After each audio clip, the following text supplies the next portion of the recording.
Yeah. Is that what it is? Is that why some of you are stubborn about this? Because it can't be a football thing. The defense lost touch, and they've gone on to win big road games in the division against some of the best teams in the NFC. Right? They've gone outdoors. They've avoided letdowns, because that's sometimes what, like, teams that truly aren't great, you know, right? They kind of overlook teams. They haven't overlooked anybody. No, the only thing you could say is the one detriment to the season is obviously their loss. Sure. And some people have said, well, if they had just played some of the starters in the preseason, maybe they would have been in a better rhythm offensively. All right, so if they're in that rhythm now, but that's the group, and it's a very small group that you just simply can't please, because some of them may have said, well, you don't play anybody in the preseason because you don't want them to get hurt. You know, probably the same group that says you don't want to play them at the end of a game because you're up by 36 points. Texter says this is not a mirage, John. Talent on the field and the scheme/coaching are a notch above the rest of the NFL. They're the most complete team, and it's not close. Still will be hard to bet against Mahomes or Reed in the playoffs, but we are the better team, and they are tough to beat come playoff time. Playoff time. Sid in Nomai. Yeah, I mean, once you get to the Super Bowl, there's a lot of factors that play into winning or losing that game. I mean, the Chiefs have been there before and probably been the better team, except injuries took out both of their tackles. And then Patrick Mahomes was under duress the entire game, and then Tampa Bay with a, old Tom Brady ends up winning that Super Bowl. When we bring up the ghost of the past and we bring up a section of the fan base that's negative or just doesn't see it, we get 3 letters. Ticket Texter says, I haven't heard Brian Chapman show lately. I wonder how he feels about those same old Lions that he used to promote. Is he the only holdout? We got to get up early. I'm not staying up as late as I used to. He's not the only holdout. I've met other holdouts, but I don't know if they're Lions fans. Like, I don't think Brian's a Lions fan. Right. I don't. I know he's from here, right? Yeah, he's a Nittany Lions fan. Yeah, but I don't think he's a Lions fan because I don't know how you can be a holdout at this point. I mean, they're now almost even money odds to win the NFC. Yeah. Let that sink in. Mm-hmm. I don't recall seeing conference odds this low for a team in the middle of the season. So I think winning it is still on the, let's see what the matchup is. Who are they playing? How do the teams look at that time? You never know. I mean. But to the Texter's point, like, I think they'll be favored against the Chiefs in a Super Bowl. I think they'll be favored against the Ravens in a Super Bowl. I think their team, pound for pound, is better than anybody in the NFL. They'll be favored in that game. Doesn't mean you're winning. Well, if the Super Bowl was played right now, sure. Yeah. And if we're projecting from where they are now, I think you're right. But there's still a lot of tests to pass. I just don't see how anything outside a couple catastrophic injuries, how this thing gets derailed. I don't. They're so deep. Anzalone, I honestly think they won't skip a beat. I agree with that. We had a text yesterday that said, I don't think Brad Holmes gets enough credit for constructing this roster. I agree with that text. I think this is maybe one of the deepest rosters, but I think it's made to appear deep because of the way that the coaching staff addresses it. And it's, hey, we got a shoulder injury with Taylor Decker on Thursday. I don't know what that was. He was able to go last week, but he wasn't the week before. Yeah. Was it simply we're going to make sure that he is closer to 100% versus putting him out there because we think we can get by with Dan Skipper? Now, I don't like betting on that because and it goes back to the whole, are they load managing their team so that when they get to the playoffs, because last year the conversation was when they entered the playoffs, they were the healthiest of the NFC teams remaining. Right. I mean, I think when you bring up Brad Holmes, I mean, the job he's done is ridiculous. But has he completely bulletproofed this team? I don't know that you can. I don't think you can at some point. But are there holes he could still address? I mean, they went and got David Long yesterday just for depth. Sure. Put him on the practice squad with Anzalone. People were speculating that on text yesterday morning. Go make that move. He took care of he went and got Zadarius Smith. Yep. I will ask the elephant in the room question. I actually think if they got home field, that they still might be able to get to the Super Bowl with Hendon Hooker. I think it would be reminiscent of Nick Foles because that Eagle team doesn't pull off what they do unless it went through Philly. Okay, You're bringing this up just to say it doesn't feel like anything can phase this team. Not that you know. Well, what if the catastrophic thing happens? What if Jared Goff got hurt late in the year like Carson Wentz did? I mean, that Philadelphia team was 10-1 when he got hurt. He was the MVP candidate. A lot of parallels. Okay, so let me ask you: has Brad Holmes bulletproof this team? Because there's still a guy on the street that might just help in case that happens. Who? Ryan Tannehill. Oh. Is that the type of move that's necessary here? No. Because at this point, I don't know that you're going to bring in a quarterback that will be able to grasp the concepts of Ben Johnson and the route trees, the protections, like you would need them to do to get to that point. If he had brought him in training camp, at this point, I would say, yes, he might be effective going in. At this point, I think your offense is going to be way too limited. Your protections are going to be way too basic to be able to accomplish that. So we've seen a couple Super Bowl competitors entering the playoffs. The Eagles did it right with Foles. Mm-hmm. Remember the Arizona Cardinals that had to go to their third stringer? Remember T.J. Yates starting for the Texans? I mean, that's the alternative here. Is it just bulletproofing the team to try to bring somebody in? Let me ask this question then. Okay, let's just play this out. 10-1 Philly, they lose their quarterback, they go with Nick Foles. So that puts the Lions winning this weekend to get to 10-1 at Indianapolis, and then, the unthinkable happens, Goff is down. Does Hendon Hooker come in, and is he able to beat the Bears on Thanksgiving Day? Yeah, potentially. Okay, I think the Lions can win any game at yeah, home. I mean, I agree. All right. Then you have the Packers and the Bills. I don't think he beats the Bills. So now you are at 2 losses. You still probably are in position for the number 1 seed, and then it's at the Bears, at the Niners, and the Vikings at home. My question is, can they get to 15-2? Because 15-2 against Philly right now might be what has to happen for you to get the number 1 seed and play all of your playoff games at home. Can they get to 15-2 after going 10-1 and then inserting Hendon Hooker? I mean, look, it's a riddle that I can't answer. I don't know. There's an unknown there. That's why I'm just saying. What's the thing that could take this off the rails? I think that's the only thing that could ruin this.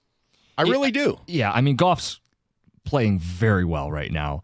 I don't think we have 32 high-level quarterbacks, so the idea that a backup is going to step in and be what Jared Goff is, I have a hard time believing that. Having said that, this offense, I do feel like, is set up to elevate whoever plays the quarterback position because of the design, because of the run game, because of play action, because Amon-Ra St. Brown is a great safety blanket, and I got to have it 3rd down or 4th down. It elevates whoever is in there, and Jared Goff is the best guy for the job right now. If they were to lose him, does it end the season? I mean, odds would say yes. Probably, but you'd still want to see what they could do because it could elevate Hendon Hooker, all the support around him. This is a weird place that we got to. All right, we got the 2 Grand Slam coming up at 7:25. Dan Campbell at 8:02. It's 97.1. There's a lot of great moments in Detroit sports right now. A lot of great opportunity to watch some terrific events. And if you don't want to watch it at home, you don't want to be in the stadium, you don't want to be anywhere else, but maybe in a warm climate, you could do that in Vegas at Circa Resort and Casino and do it next to 6 different pools on 3 different levels. That's Stadium Swim. You're going to have a perfect view of the massive 40-foot tall, high-definition screen. Everyone loves Stadium Swim. Everybody that I've talked to have been there. Jim and I have been there. It's a great opportunity. It's your favorite place to watch some of these events. You got swim-up bars, Insta-ready selfie walls, and one nonstop party. You could score your perfect game day spot with cozy day beds, private cabanas, or grab a lounge at the center of the action. You can reserve your spot today. It's 365 days of sports poolside, located at Circa Resort and Casino in downtown Las Vegas, and it's right there on Fremont Street. Stadium Swim, all sports, all seasons. Book your spot today at circalasvegas.com.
Before the 2 Grand Slam, let's get to Heather's news. All right, you guys. So the families of the Oxford High School shooting victims are still begging for answers nearly 3 years after the tragedy took place.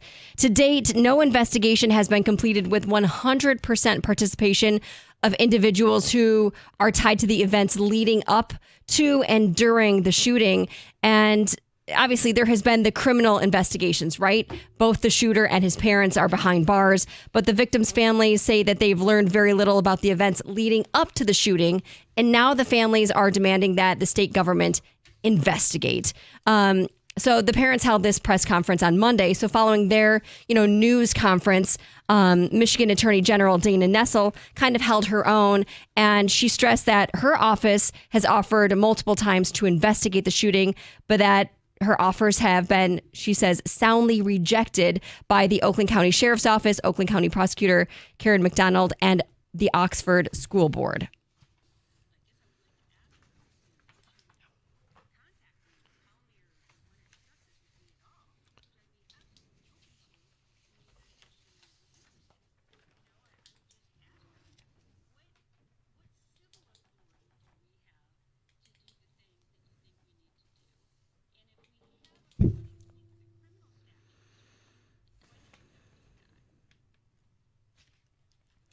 Yep. So hopefully an investigation will take place. Yeah, without a doubt. We want to make sure we're doing everything we can to make it as safe as we can for these kids. Yep. So Detroit might get its first snowflakes of the season this week, but while temperatures are obviously going to dip so that we can have the snow, the area isn't expected to get its first freeze of the season just yet.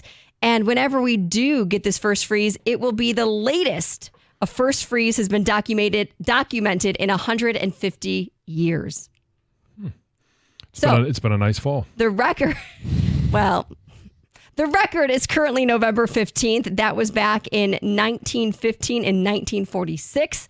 And when it comes to the snow we're expected to see, there's going to be some big changes in the weather on Wednesday. High winds, temperatures are going to drop, obviously. And then we could see some snow on Thursday and Friday. So be prepared to bundle up. I know I wore my winter coat in here because it's just like the first one to grab. I didn't know where my lighter jacket was. And I was like, I'm way overdressed because it was like 50 when I left the house and I'm in like a parka. I'm like, this is, I'll be ready though. I'll be prepared. The best is when you leave because we come in and it's a little colder. Yeah, you're going to leave the you building. Leave and it's 50 degrees and you're all bundled up. Yeah. Carry that with me. Southgate police are issuing a warning about some marijuana edibles that look a lot like some candy and snack products. They released a photo of all of the products as like this public service announcement. Obviously, they want to keep kids safe, but just really beware of the name on the packages. So instead of Oreos, there's Stonos, but they look just like Oreos, like the packages. There is M&Ms,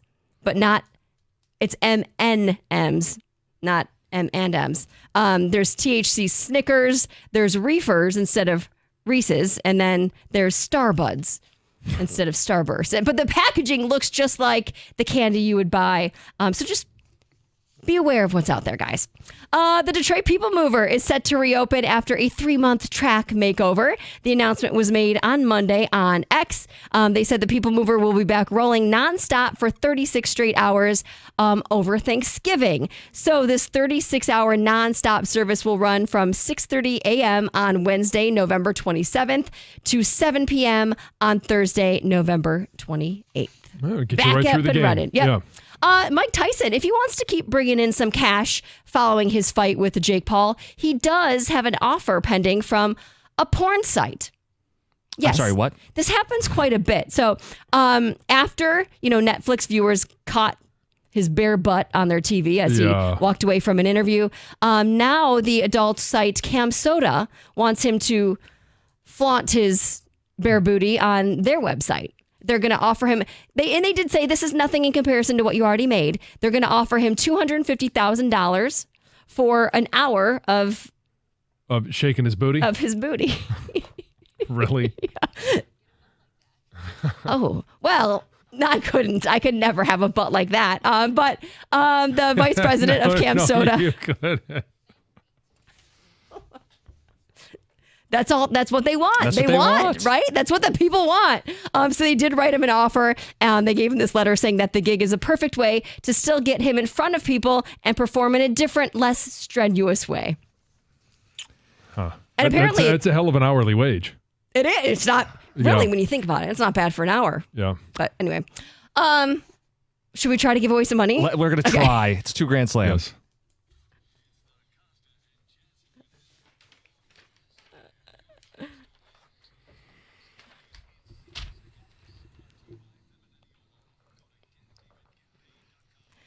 All right, so it's really easy, right? Stay on the line, don't hang up, and you most likely have the chance to win some money, right? You're going to get 60 seconds to answer 10 questions, $25 for each question you answer correctly, $2,000 if they get them all right.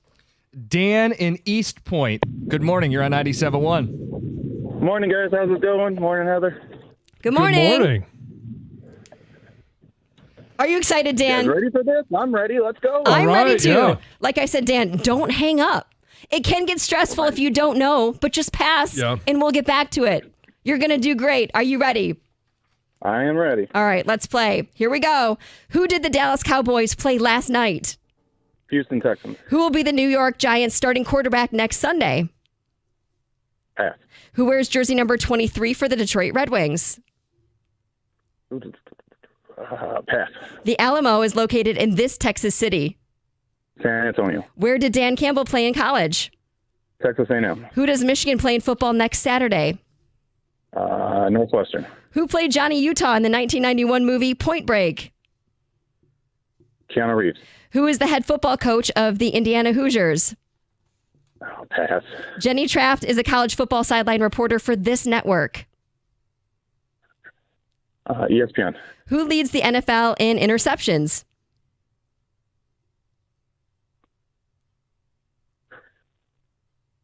Daniel Jones. Who will be the New York Giants starting quarterback next Sunday? Daniel Jones. Who wears jersey number 23 for the Detroit Red Wings? Raymond. Just no after. good. Just No after the good. judges. Sorry. Wide right. man. Wide right. 5 right? 1, 2, 3, 4, 5. Yeah, 5 right. $125. There you go, Dan. Nice job. Good work. That was a disappointing showing for me. Oh, I don't think so at come all. on. I You think did you great. We've Yeah. had far worse recently. Yes, we have. The recency bias doesn't help. I've gotten 9 and 8 before, so 5 is no good. Oh, okay. So you, okay. All right. Well, I set a high- $125 I set a bucks. high bar for myself. You know, that's a good to have high standards for ourselves, Dan. We'll put you on hold. We'll make sure you get paid. It's the 2 grand slam brought to you by Femininio Law, and we'll go through this, John. He just missed Lucas Raymond at the end. yeah. Okay, in order. The Dallas Cowboys played. The Texans. Got that correct. Who will be the quarterback for the Giants? It's not Daniel Jones. He's been benched. He's been put all the way down to 3rd. It'll be Tommy DeVito. Tommy Cutlets in to save the Giants season, ruin their draft position. Who wears 23 for the Red Wings? It is Lucas Raymond. The Alamo is located in this Texas city. San Antonio. He nailed it. Yep. Dan Campbell played at. Texas A&M. Yep. Michigan plays Northwestern this Saturday. Johnny Utah in Point Break. Yep. Keanu Reeves. Yep. Head coach of the Hoosiers. He passed. He dismissed this one quickly. That's Kirk Signetti. Yep. Jenny Taft is the college football sideline reporter for this network. I don't think he knew, so he guessed. He threw out ESPN. It was Fox. Yep. The All-American Girl, as Gus Johnson says cringy every single week. Who leads the NFL in interceptions? He took this a different way. He said Daniel Jones. Because he thought throwing interceptions. But Daniel Jones doesn't lead the NFL in thrown interceptions. Otherwise, I think we might have to give it to him. No. We were looking for the player who has intercepted the ball the most. That'd be our very own Kirby Joseph. Lions safety, Kirby Joseph. It's a good. It was a good showing. A bounce back showing for this contest. We needed that. Stabilizing. Good, healthy, 5 right for Dan in East Point. Your next chance to win later this week, Thursday, 7:25. Lions head coach Dan Campbell joins us at 8:02. It's 97.1. I partnered with Ideal U at the start of 22, and I did it because I didn't like the way I looked at pictures. Kids had circled me on the sidelines, and I had no idea who that was. Who's that fat guy? Oh, it's me. So I decided to partner with Ideal U. I have dropped 70 pounds since then. I dropped 50 in the first 40. And here's the thing about Ideal U. They're going to assign you a weight loss coach. And in the process, they're there to support you and they want you to achieve your goals. And it's about instant gratification. We live in a society of instant gratification. I lost 10 in the first 10 days. As I mentioned, 50 over the first 40. If you want to change your life as well, go to idealu.us right now and schedule your free consultation. That success is there for you. You could be 20, 30, or even 40 pounds lighter in just 40 days. Ideal U has helped thousands. They help me. They can help you as well. If you want to weigh less, go to idealu.us.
Awful.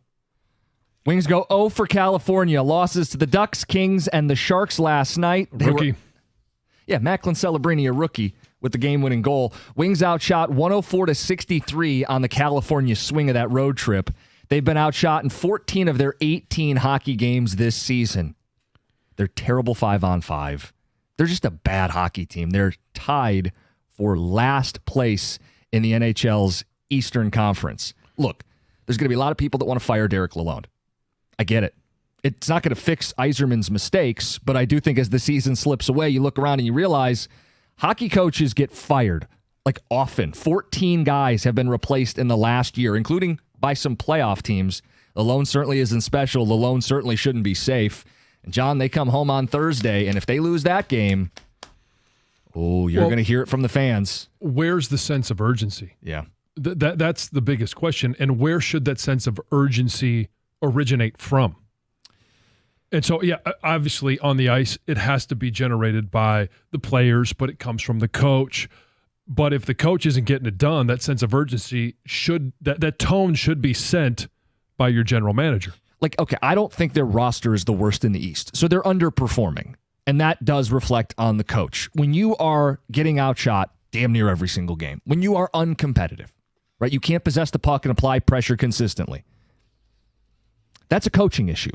Now, it's not going to solve the issues. Like, the roster still isn't like, a top 10 roster or anything like that. But you have to give yourself a chance to right the ship here, right? To salvage the season. Get a new voice, spark something. The Thanksgiving is seen as one of those barometer points in an NHL season. If you're out of it by Thanksgiving, it's typically a sign that you're not making the playoffs. It's 3 points. They're out of it. Right now, 3 points saying, back. Yeah. They're not. I mean, no, they're not out of it today. No. Right. But I think people are. It feels like it because. Thank you. Yeah. It feels like it because they can't find a way to get any shots, let alone score. But even on the ones that they do, they're giving up 6 when they score 4. They're giving up 5, like they did last night when they score 4. That's where they can't marry any type of consistent offense with consistent defense. Well, and so some of this, they put Edvinsson with Seider. The problem is that duo can only play about 25 minutes ice time together. The majority of the hockey game, you are putting out what? Terrible defense? Well, yeah. And they at least last year could outscore those problems. This year they can't put pucks on the net, so it's a combo of your goalie situation's tenuous at best, your defense is far from deep, and the offense can't get any pucks in consistently to apply pressure. It's a bad hockey team. Firing the coach doesn't fix everything, but I do feel like right now, what choice do they have? Again, 14 coaches in the last year have been fired, some on much better hockey teams. One that fired their coach and made it all the way to the Stanley Cup. I don't think that's happening, but don't you have to do something at some point? And Lalonde is very fortunate for 2 things. One, these are out west. It's football season. It was 10:30 last night. And it's football season. The Lions are taking all of the oxygen in the city right now. He's very fortunate. Otherwise, they'd be under even more pressure to do something. You think Dan Campbell is saving his job or at least prolonging it? A little bit, yeah, I do. What a guy, Dan Campbell. Yeah, such a good dude. He is. Man. We'll talk to him at 8:02 today. Let's talk Lions, okay? Let's not get hung up on the Red Wings right now. Let's talk Lions. John, you have a fun question for people today. Yeah, I think what is the biggest reason? It's twofold. What's the biggest reason that this team is so good right now? And then on the flip side as well, what do you like most about the team or organization? There's a lot to pick from in regards to what do you like most about this team or organization? Because you could start at the top, work your way all the way down. There's a lot of different options. But what's the biggest reason why they're so good right now? Is it simply Dan Campbell and the staff that is continuing to put these guys in position? Is it Ben Johnson as the offensive play caller? He is in an unbelievable rhythm right now. So if I'm hearing this right, you're giving people a license to call in and brag about how good this football team is. Yeah, why not? Yeah, I know. This is a damn good football team. I know. It's 9-1. Never happened before. No shortage of things to talk about either. It's not like there's one obvious answer because you're right. Brad Holmes stacked this team with all pros. So you could go to Brad Holmes, but ultimately the execution, the mentality, the culture, it's Dan Campbell. But if you want to get more specific on game day, I love how tough and creative this football team is. They appear to be really well coached, but they're also tough. Like the safeties come down and play the run. The corners are not afraid to mix it up. The defense is playing fast and they're hitting hard. And then offensively, that's been the deal all the time. With that offensive line, they move people off the ball. It's a tough, but it's not like boring 3 yards in a cloud of dust. It's creative too. It's a fun brand of football. So let's get a little more specific. Okay. What is the reason then why they're so good? Is it their, the tagline, is it their grit? Because when you say toughness, when you say it's the tone they set, it's the physical nature that they play with on both sides of the ball, is it simply that? And I'll give you mine. Yeah. I think the number one, and this will not shock anyone, the number one reason this team is so good, it's also the one reason I think it's a little bit fragile, is the offensive line. This is by far the best offensive line in the NFL. And then you put on top of that, then you start layering it. Why is the offensive line able to be so good? Well, it's Ben Johnson calling plays and putting them in position for success. It's 51% run. And then you think about the passes, it's another, 20% play action pass. So this offensive line, which is aggressive, the best thing they do is run block. They're able to come off the ball and fire off on the defensive line 65 to 70% of the snaps. And you give them a license to kill, and they will kill you.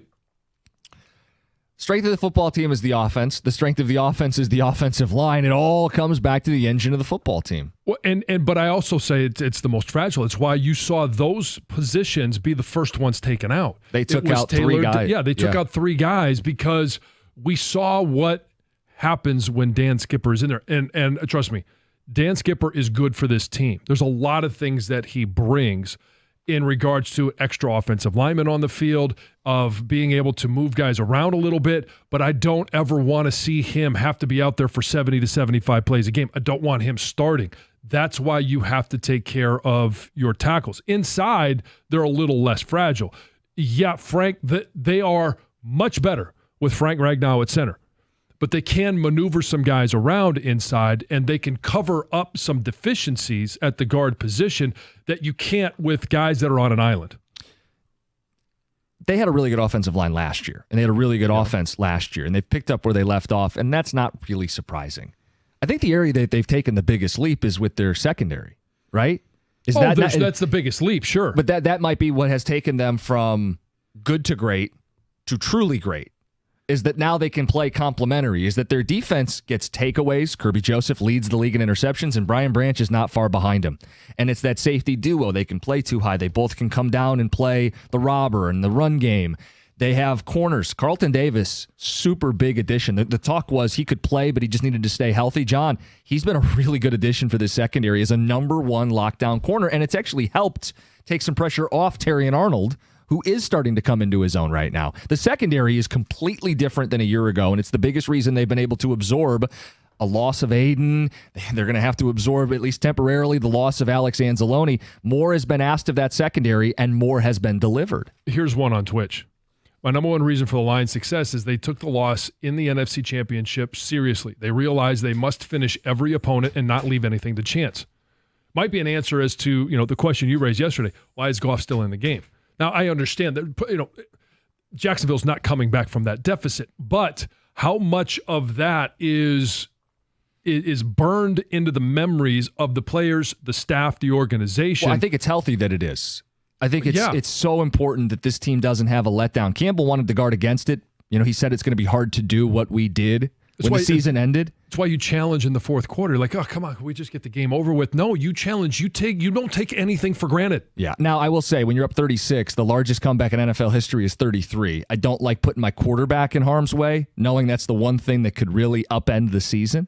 But I don't have an issue with them going for it 4th and 2. I don't have an issue with them challenging. There's seconds on the clock. The guys who are in the game should absolutely be playing their ass off, and that starts with the coach and it starts with the culture. 248-539-9797. Texter shouts out Dan Campbell is the biggest reason this team is so good. says he's created a family atmosphere. Dan's the dad. The players play for each other. They can see how much they love each other. They don't want to let down their brother next to him, Scott, in Detroit.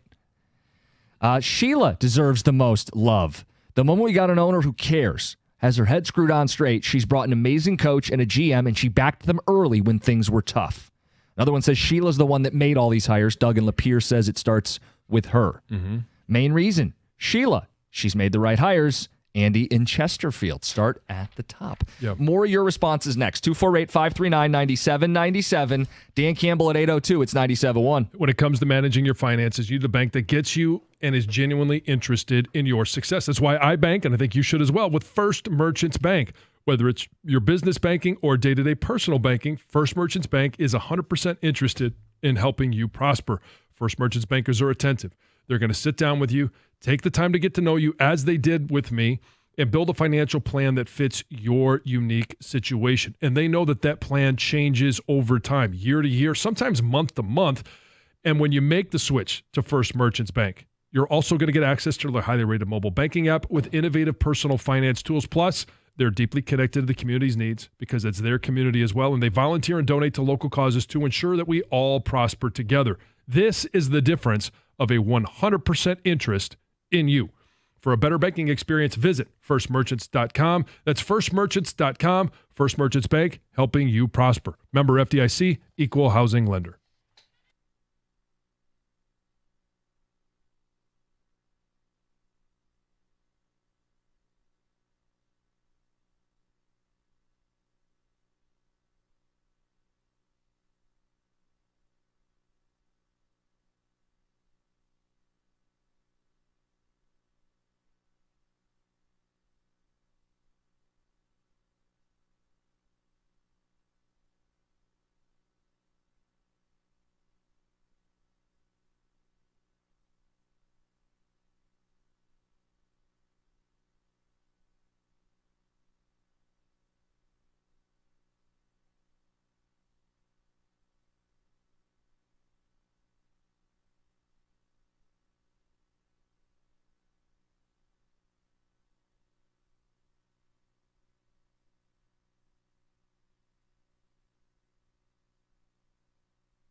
Ticket text coming in. John Jansen has said, brag about your football team this morning. You're the favorites to win the Super Bowl. But a more specific question, John, was, what do you like most about this team? What has made them this good? 248-539-9797. And as it's predictable, but it's not wrong, you highlighted the offensive line. Yeah, and I think everything starts offensively up there. And it's everything that we talk about kind of branches off of the success of the offensive line. It is Ben Johnson, the relationship that he has with Jared Goff, putting Jared in positions of success, but it's also, last year it was, 43% run. This year it's 51% run. He's also learning and finding out what his offensive line really excels at. Now, they're really good pass blockers. They're really good run blockers. And when you compare those two with the play action pass, on top of being able to establish the run, because you could say it's David Montgomery and the way that he sets the tone early. Like, there are so many different things that you could pick from. We always talk about, offensive linemen. If you have to pass set 50 times a game, you are hosed. Yeah. It's much more fun to get after a defense, to attack, to put your shoulder pads into some, you know what I mean? To really get moving people in the run game. And this team, you're right, not just the run plays, but the play action pay. The vast majority of plays, this offensive line gets to sink their teeth into the opponent, which is a huge win for them. It's also Ben Johnson realizing 2 of his 3 best offensive players are running backs, like skill players, are running backs. So we are going to up the run percentage this season to feature both Gibbs and Montgomery. And when you run the ball, Goff doesn't have to put himself in those third and obvious passing situations. Pressure not as consistent on him as a quarterback. Your defense off the field can't give up as many explosives. Everything starts with the offensive line. Now, I wanted to make sure I gave some love to the biggest area of improvement, why they're better this year than last year. The secondary, and it's obvious. It's Branch, it's Joseph, it's Davis, it's even Terry and Arnold. It's the moves they made this offseason to make them better. Yeah, the secondary last year was the weakest part of the team. No question. That was the biggest discussion that we had all offseason is how are they going to get better? Then they add Carlton Davis through a trade. Then they add Amik Robertson in free agency. Then it's, Terrion Arnold and Ennis Rakestraw. Now, we haven't seen a whole lot of Ennis Rakestraw, but he may just be one of those guys that they're bringing along slowly because that's what he needs. And maybe we'll see him a little bit more a part of defensive game plans in the secondary in the later half of the season. Maybe it's not until next year, but that's kind of been one of the themes of this coaching staff as well as the front office is patience. Patience has paid off in developing a lot of guys. It's been patience with Levi Onwuzurike. And I don't know if there's been anybody that they've had more patience with. It's somewhat's been patience with Aleem McNeil, and the fact that he has developed into the one of the better defensive tackles. And once he proved that he would, then you paid him. Ticket texters 248-539-9797 says the Lions are the perfect storm. If you remove one piece, it's not even close. You can't pick one. This team is generational. The best team on turf since the undefeated Patriots, Dallas in Royal Oak. Well, it's certainly generational when you think about other Lions teams. There's never been a Lions team like this. I've seen someone say they're a team. They don't have star players. I actually would disagree. They have a lot of star players. They have a lot of star players that are very unselfish. Yeah. The star players aren't concerned about, I need this many touches. Amon-Ra St. Brown could certainly be in that camp, and he'd be justified, I need so many touches a game. But he's not. It's a young player in Jamison Williams where you look at him and, he could say, I need more touches to be a part of this, and I could be so dynamic. But he's happy blocking. He's happy scoring touchdowns. That's why I don't care about his celebrations. If people were getting on him yesterday about that. I don't care. Like, there are so many guys on this team that could say, I just need the ball more. The running backs. Yeah. They're as unselfish a duo as you're going to find, but both of them are stars. Texter says Campbell and the team's willingness to embrace conflict, never let problems linger or fester, is a huge story. They address conflict with respect and directness and get things on the tracks moving forward. I think that's a huge part of why adversity doesn't really throw this team off, John. Everybody knows where they stand with them. Dan's a straight shooter. They know what they're going to get, and it's going to be his intensity, and he expects them to match it. I think it's a healthy relationship that he has with his players. Well, and he's been very consistent from day one. Yeah. When Jared Goff in year one here in Detroit wasn't performing to the way that they needed him to perform, it wasn't an absurd call out, but he basically just said, we need Jared Goff to play better. Texters are really running this up the flagpole. We brought up Dan. We brought up Brad. People have shouted out Sheila. This one says Martha finally handed the team to Sheila. So Martha gets the credit. Going way back. This one says, don't forget Jeff Daniels and Peyton Manning. They did their part to get rid of the curse. Yeah, I mean, there's that too. If you believe in curses, then sure, throw them a bone. Every little bit helps. Tim in Lake Orion, you're on 97.1. Good morning, guys. How are you? Hey, good morning. Good. Good. Hey, I just was saying, it's a lot of love in that room, man. Every time I watch those post games, that's, and you have that love factor. I know it might sound a little corny, but those guys will do anything for each other. They'll run through walls, and that's a big part of that team. I don't know if that's the culture, that's. But every time it's just, you add that love factor into things, man. People will do anything for that, guys, man. That's I love this team. Well, I think that all starts with Dan Campbell, and the fact that when there have been mistakes that he's made in deciding to go for it or not getting a field goal team on or the miscommunication that was, like, he's willing to take the bullet and admit that it was him, and put himself out there for the team.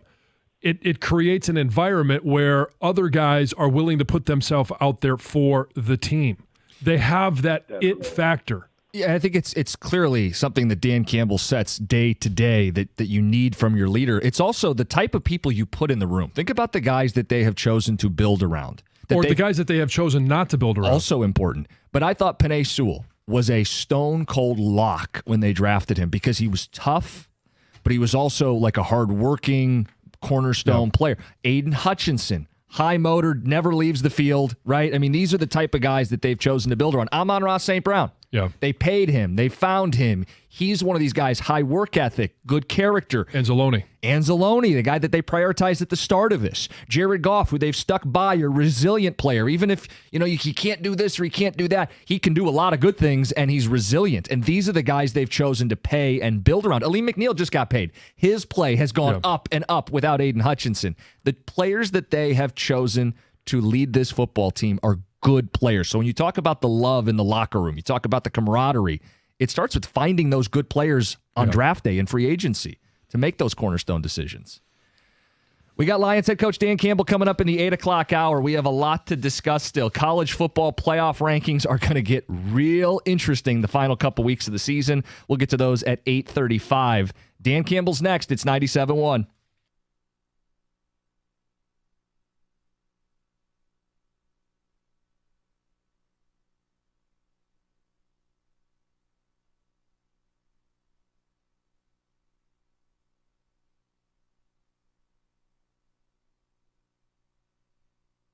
Now, the Pistons gave up 23 triples in their game against the Bulls in Detroit, losing 122-112, despite double-doubles from Cade Cunningham and Jalen Duren.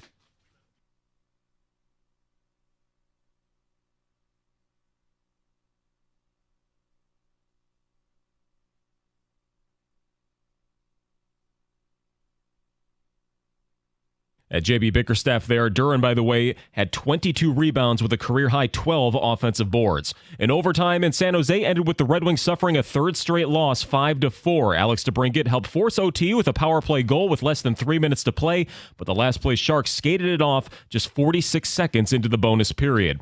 In Ann Arbor, Michigan basketball ran away with their game against Miami of Ohio, 94-67. Damari Burnett and Trey Donaldson combining for 34 points in the starting lineup. The Wolverines scored 50 points in their second half to stay undefeated at home to get to 3-1 on the year.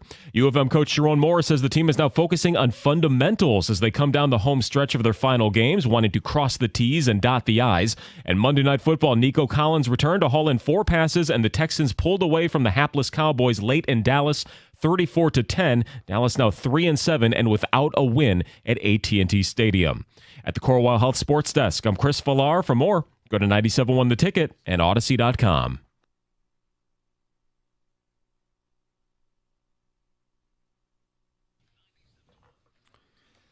From doubters to believers, we're going to talk about some Lions fans later this hour. Did you see the sky is actually falling in Dallas? Yes, the roof was falling apart. Breaks your heart, doesn't it? Oh, it's you hate to see it. All right, we've got our weekly check-in with the Lions head coach, Dan Campbell.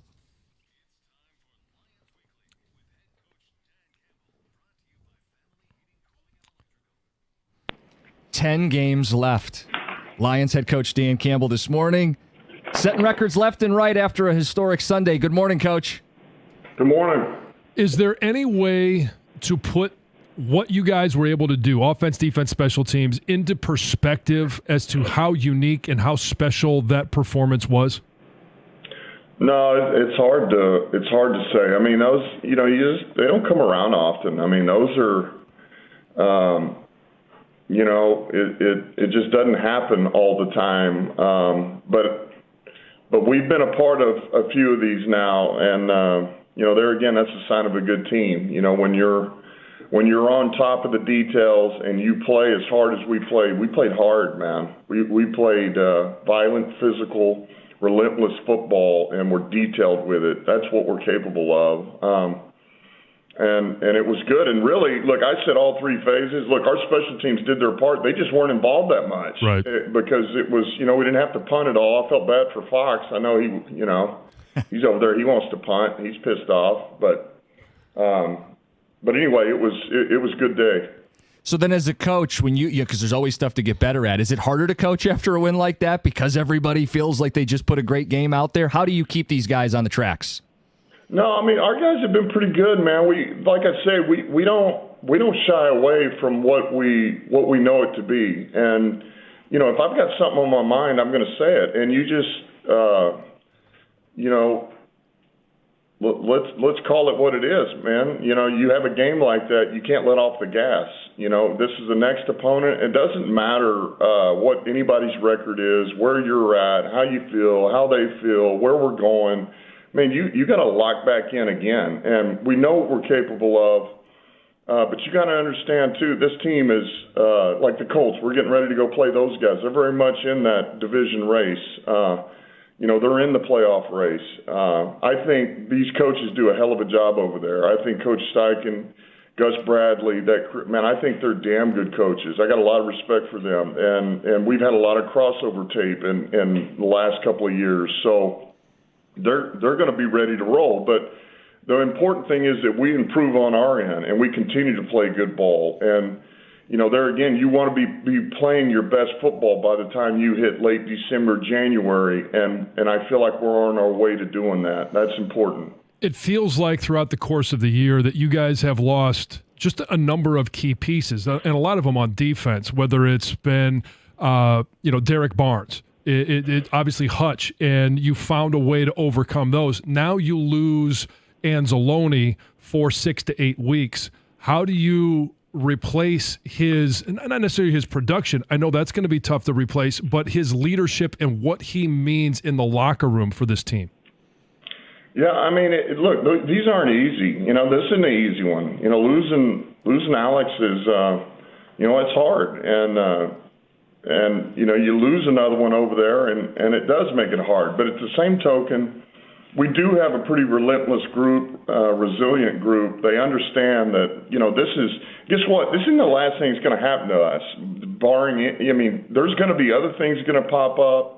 We're going to hit more adversity, but our guys understand that we expect that, and it's our job to overcome it. And so look, Jack has done a heck of a job for us now. Well, he's going to take over the green dot. Well, this is not necessarily anything too new for him. I mean, he's held the green dot before. He's done that when Alex has been hurt. He's played plenty of snaps for us. The defense is very comfortable around him. He's a bell cow for us. He plays lights out every week. He's done that since he was a rookie. He's played relentless ball. So he's going to step in and do a great job. We got Rodrigo back. He's doing well. This is one of the reasons we got Neiman here, Ben Neiman. We got a lot of trust in him. He's played plenty of football, smart player. And then we got Zeke Turner. who we got back here, who's for special teams, that there's a place for him too. We just signed David Long. We'll see where he's at. So we've got, we've got guys here that we feel like will pick up the slack and we'll move forward. And AG does a great job of game planning and getting our guys prepared for the next opponent. Dan, can you talk us through the enviable position of being up 5, 6, 7 scores in a football game and the juggling act of when to take guys out? Like Jared Goff up 36 points in the third quarter. What's he doing in the game? What's the thought process there? Well, you want to win the game.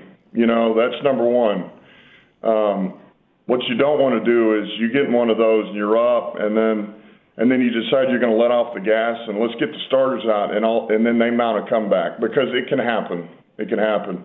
It's funny. I was watching Jacksonville versus Philly 3 weeks before that, and I don't know. It was 23-0, 22-0, and in a matter of 18 seconds, Jacksonville scored 16 points.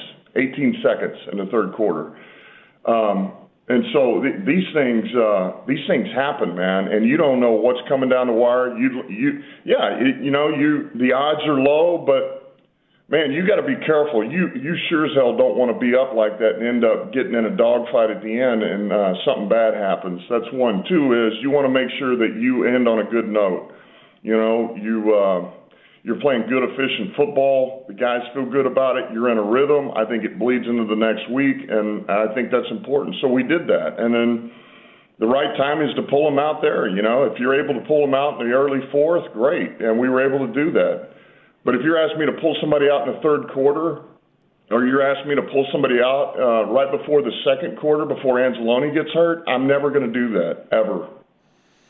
The rushing attack with both of those guys in the backfield, Gibbs and Montgomery, and it seems like you can insert anybody behind that offensive line, and they're able to gain yards. But we had Tarico on when he was doing the Sunday night game for you guys, and he mentioned all of the best teams. There's been a resurgence in the rushing attack, and you guys are calling more runs than you even did last year. What do you think it is about, one, those teams, but also just the resurgence of the running game in the successful teams this year? Well, it's always been part of our identity here. That's been a staple since I got here. We're going to run the football, and so I think that that's what we are. But if you're just looking at what it's been between last year and this year, this is really kind of a new offense. As far as the pieces that we have, the core's here.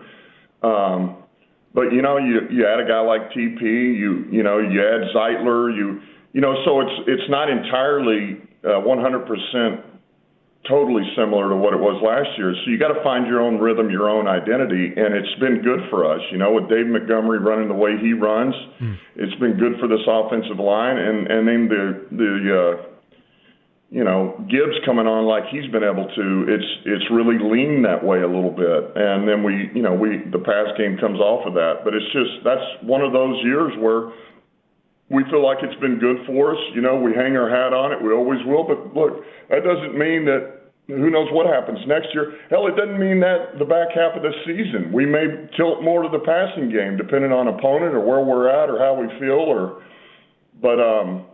And then, look, it's a copycat league. If people look around and they feel like some of the better teams are running the football a lot more, what makes you want to find a way to run the football and then, use some of those, some of the schemes that other teams are doing. Everybody's looking at each other's stuff and trying to improve it and use it to make your team better. Talking to Lions head coach Dan Campbell, Zadarius Smith, how did he look in his debut in a Lions uniform to you? Yeah, he did a good job. He did a good job. Stepped in and thought he battled out there. I thought he was, a piece of the puzzle like we talked about. I thought he had a job to do, and I think he did his job. And he'll only get better the more he's around our guys and begins to really understand them and how to play with them, and they learn about him. But, for the first time out to come in, I thought he did his job, and I do feel like he elevates those guys around him, just like they'll elevate him. You've had really good play in the secondary. Brian Branch, he's been lights out. Kirby Joseph currently leads the NFL in interceptions. And, like the X's and O's and the execution is one thing, but how much of the success in the secondary is just the fact that receivers don't really want to run across the middle against this bunch? Yeah, that has something to do with it, and that's part of what we are. That's part of our identity. I mean, that's a day one deal there. That's AG. I mean,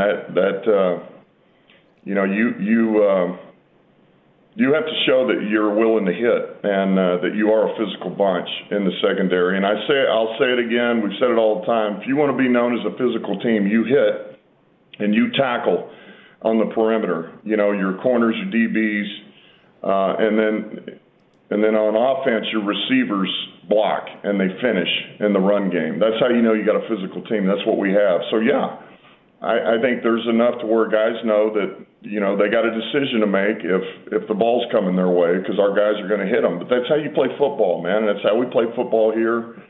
AG said that from day one. It's what I believe in, and Shea and Jo are doing a great job of carrying that message too and teaching that.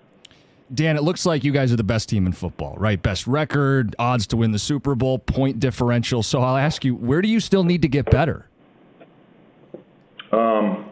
Well, there's always things to clean up. I mean, there was things in all three units that, like offensively, one of the things that came up here is, how do you improve on scoring every possession? Right.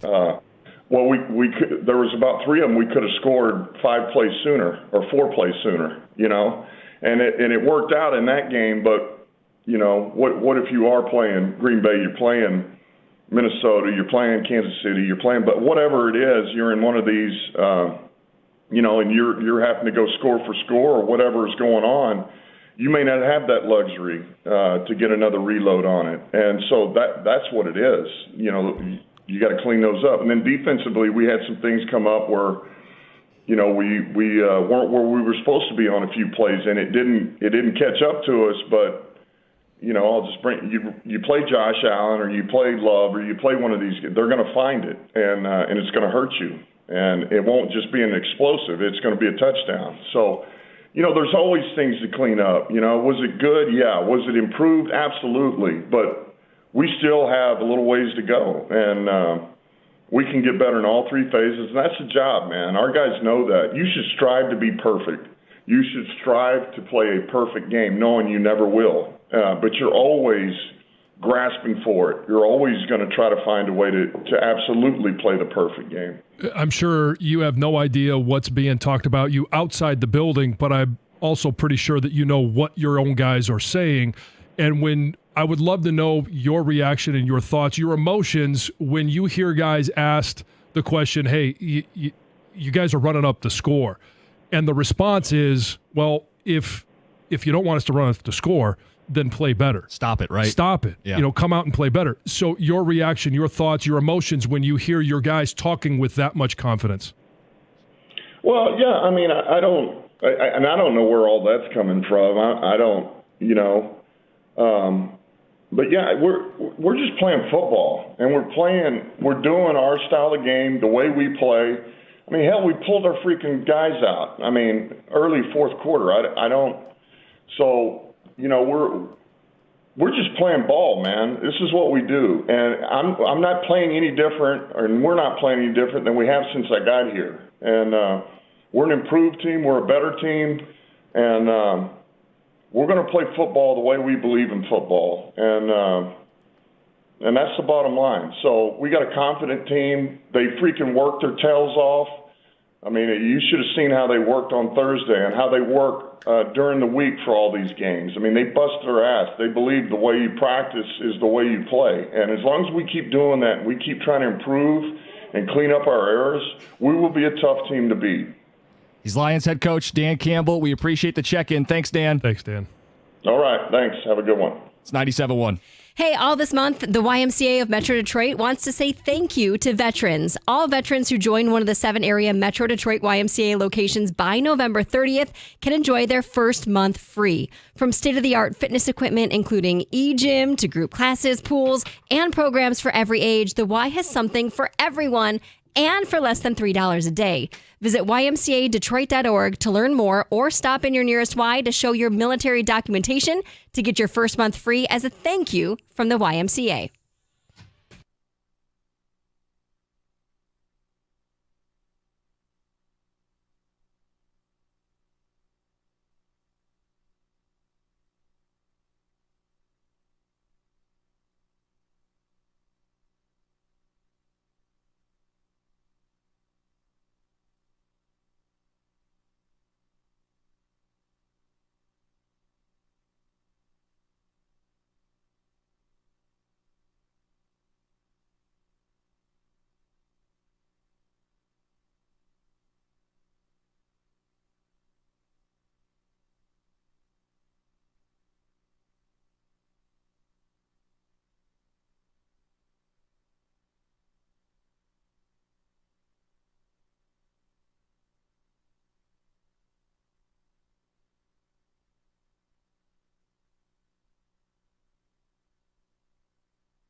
Get off the sidelines and get into the game with Moran Chevrolet. GM employees and immediate family members can lease the all-new 2025 Equinox LT for $299 a month, 24 months, $999 down. Great deal. That's what you get. Moran Chevrolet, you always get the best price, period. Moran has shipments arriving daily. They're going to have the vehicles you're looking for. You can shop online, get that best deal at moranexpress.com, or stop by in person. They're located on Gratiot, north of 15 Mile in Clinton Township. That's Moran Chevrolet. Chevrolet, together, let's drive.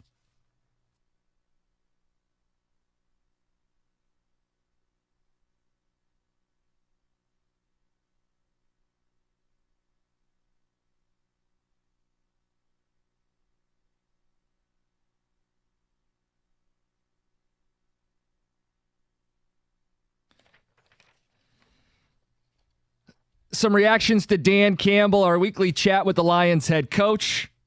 We've still got college football playoff rankings to get to at 8:35, and a question about Lions fans from doubters to believers, a topic inspired by you guys on a call we had yesterday.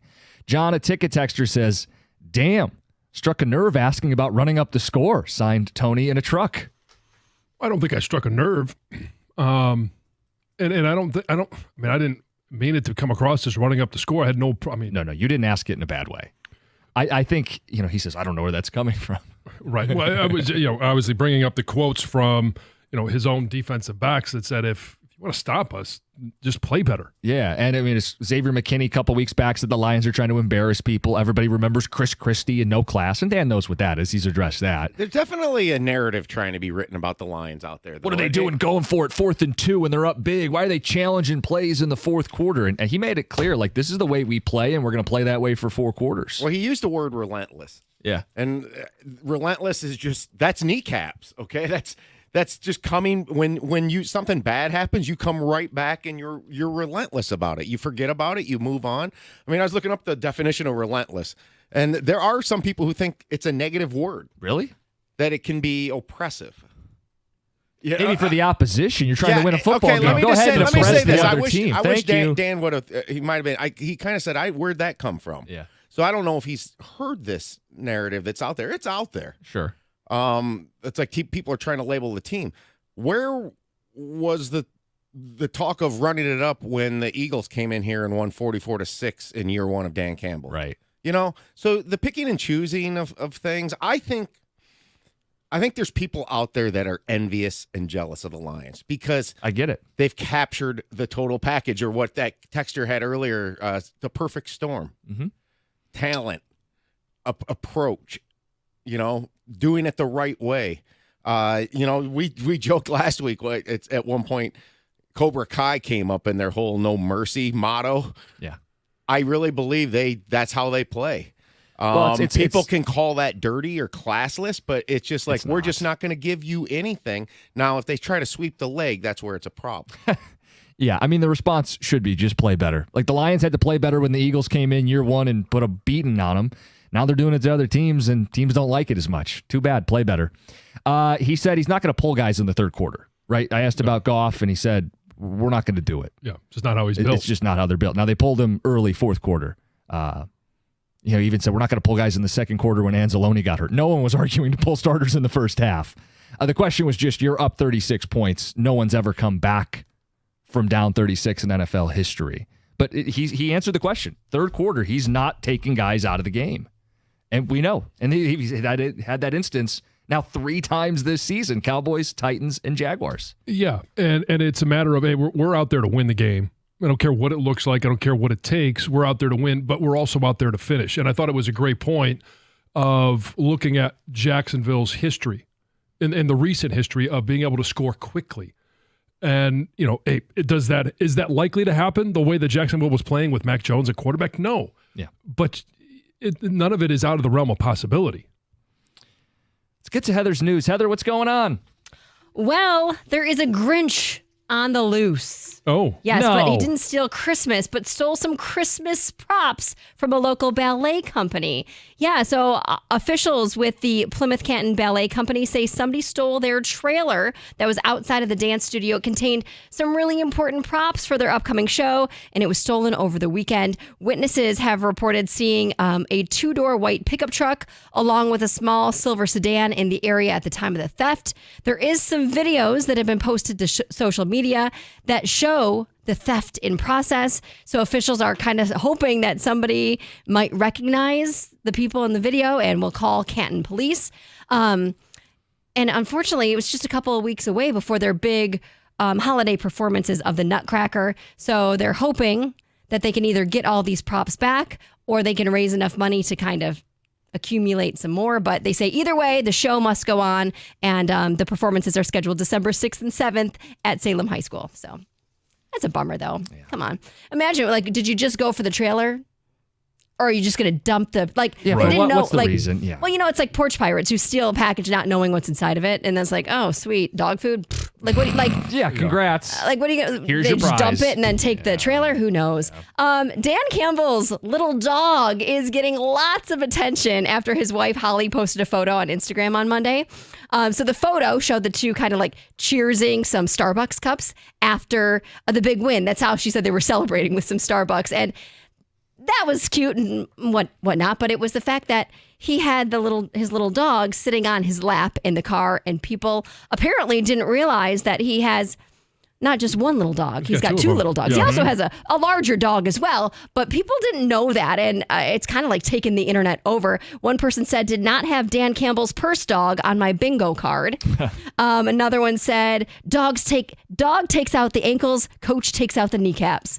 So just the dog's kind of trending. Yeah. And then people were, deep diving into Holly's account and finding out their names are Thelma and Louise, the dogs. So, Great duo name. Yes, very good, very good. Yes, I remember him talking about that here, I think. Yeah, he's talked about his He's little, talked about his little dogs here, yeah. and that it was her idea to get them, but I think he has since kind of fallen in Warmed love up with to them. him, yeah. Yes, without a doubt. When a deputy tried to arrest a Michigan man for violating his probation, the guy tried to hit the deputy with his lawnmower. Oh. Yeah, so they showed up at his house, and he was on his lawnmower at the time, refused to get off the lawnmower, and tried to run him over, basically, the deputy. And then the deputy just started chasing him around the lawn, eventually kind of crashed, stopped in a ditch. The guy jumped off and then pulled out a gun, tried to aim it at the officer while the guy was tased. And then instead of shooting at the officer, he ended up shooting himself in the hand. So that all happened. Anyway, now he's facing a ton of charges, including assault with intent to murder, felony firearm, and resisting and obstructing a police officer. So good luck to you, sir. Thousands of Star Wars Christmas ornaments are being recalled over a mold risk. Yeah, so Hallmark just announced that it's recalling 11,000 of these ornaments. They're I don't know who any of these characters are. Cad Bane? That's a character? Okay. Anyway, that's the ornament of this guy. Yeah. And they say the paint on the ornament was not fully dry before it was packaged, and that could result in some mold growing on the ornament. So they're saying, hey, if you have them, take them back to Hallmark, return them for a refund. They say no injuries have been reported at this time, but 16 customers have reported instances of their ornaments having mold on them. Moldy ornaments. Yuck, right?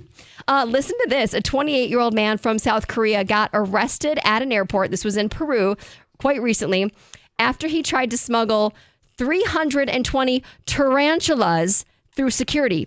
But he did it by strapping them all to his body. Oh, boy. Okay. So 285 of them were baby tarantulas. They were packaged in plastic tubes, which, okay, that's great. The other 35 were full-grown tarantulas described as the size of a human hand. Oh, wow. And he had them all stuffed in bags and then belted to his torso. And he got stopped because they said his stomach looked very swollen, right? Something's not right there. And then on top of that, on top of all those tarantulas, he also had 110 centipedes strapped to his body and 9 bullet ants, which are known for having the most painful sting of any insect. Why? They believe that he poached them from the Amazon with plans to resell them overseas. Jeez. I see this and I'm like instantly cringing because I hate bugs are gross spiders. and all that, but you also don't want to be putting these invasive species No, in of other course not. habitats. Yeah. Or all over your body. Or all Right, over. yeah. Crack a tube. Heather with nasty. the news. Coming up next, the 12 best teams in college football. It's 97.1. A little over 2 years ago, I decided to make a change in my life. I wanted to lose some weight, so I contacted Ideal U, partnered up with them, and I couldn't be happier with the results. I'm down 70 pounds from when I started the program, and here's how it's going to go if you decide to go with Ideal U as well. They're going to assign you a weight loss coach. They're going to teach you what to eat and drink to lose weight. And in the first 10 days, I lost 10 pounds. In the first 40, I lost 50. Now, when you're as fat as I was, the first 30 or 40 come off pretty quick. But the results were I was able to keep the weight off. And they want you to achieve your goals. That's why they're going to support you. They want you to keep that weight off. So they're going to continue to support you once you've lost all the weight. If you want to change your life now, go to idealu.us and schedule your free consultation. You could be 20, 30, or even 40 pounds lighter in just 40 days. Ideal U has helped thousands of people. They help me. I know they can help you as well. If you want to weigh less, go to idealu.us.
All right, guys, Lions fans, it's time to toast to the Kings of the North with 1800 Tequila, the best taste in tequila and a proud partner of the Detroit Lions. Make sure you grab the limited edition Motor City jersey bottle. It's on shelves now. It's made for this Lions team.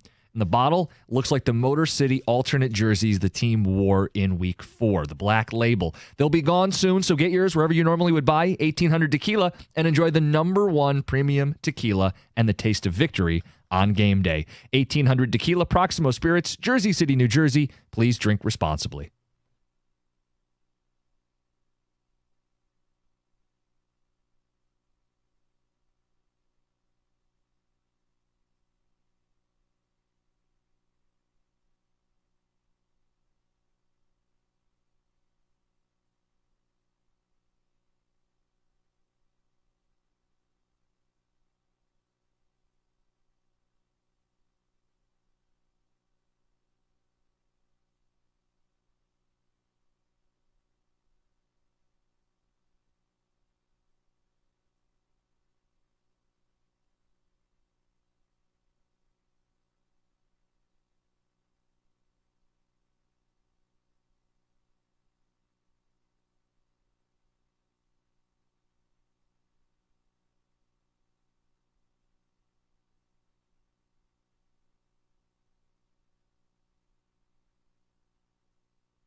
Do you realize the absurdity? Love having Dan Campbell on. We asked him, where does this team need to be better? And he said, we could score faster. They scored 52 points. Yeah, those drives could have been scored sooner. Yeah, some of them just took a little bit too long. The absurdity of how dominant this football team is, and it's why, as we sit here today, I don't understand the doubt. I don't understand anybody who hasn't fully bought in at this point. The Lions are the most dominant team in football by just about every single measure, and they're a complete team.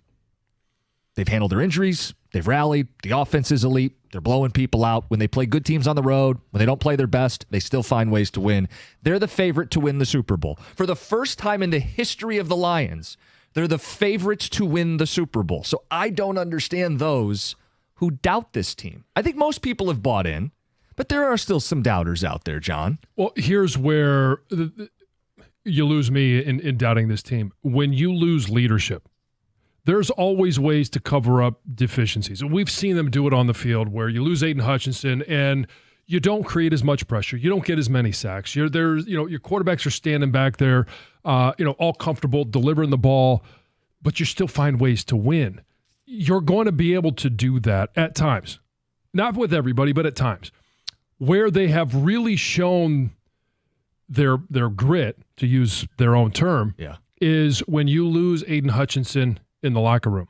You lose them in the weight room. You lose them at meetings. And now it's the same thing with Alex Anzalone. And Hutch can be back. He's not going to be back full time because he needs to work on rehab and getting healthy, but he could still be around meetings.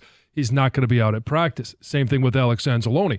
He could still be on sidelines because he can get out of the way and defend himself, but you're not going to have him on the field at practice. You're not going to have him in the weight room. You're not always going to have him in the meeting rooms. Their ability to overcome losing high-quality leaders has been most remarkable to me.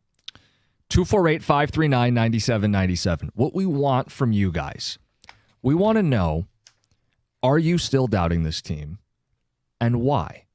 If you were a doubter who has since bought in, what was the moment that changed your mind? This is inspired because of a phone call we took yesterday on Lions Victory Monday. It was AC in Detroit. We'll play that again for people who missed it. He is someone who called in, and we went back and forth before the season, and he called us delusional, and I called him a jackass, and we broke bread yesterday on the air. Were you a doubter? Are you a believer? Are you still doubting? And speaking of doubt, John, have you seen the viral clip of Nick Wright, Fox Sports 1? Yes. Nick Wrong, the guy who said the Bears were going to win the Super Bowl this year. Here, let's play some of Nick Wrong from yesterday.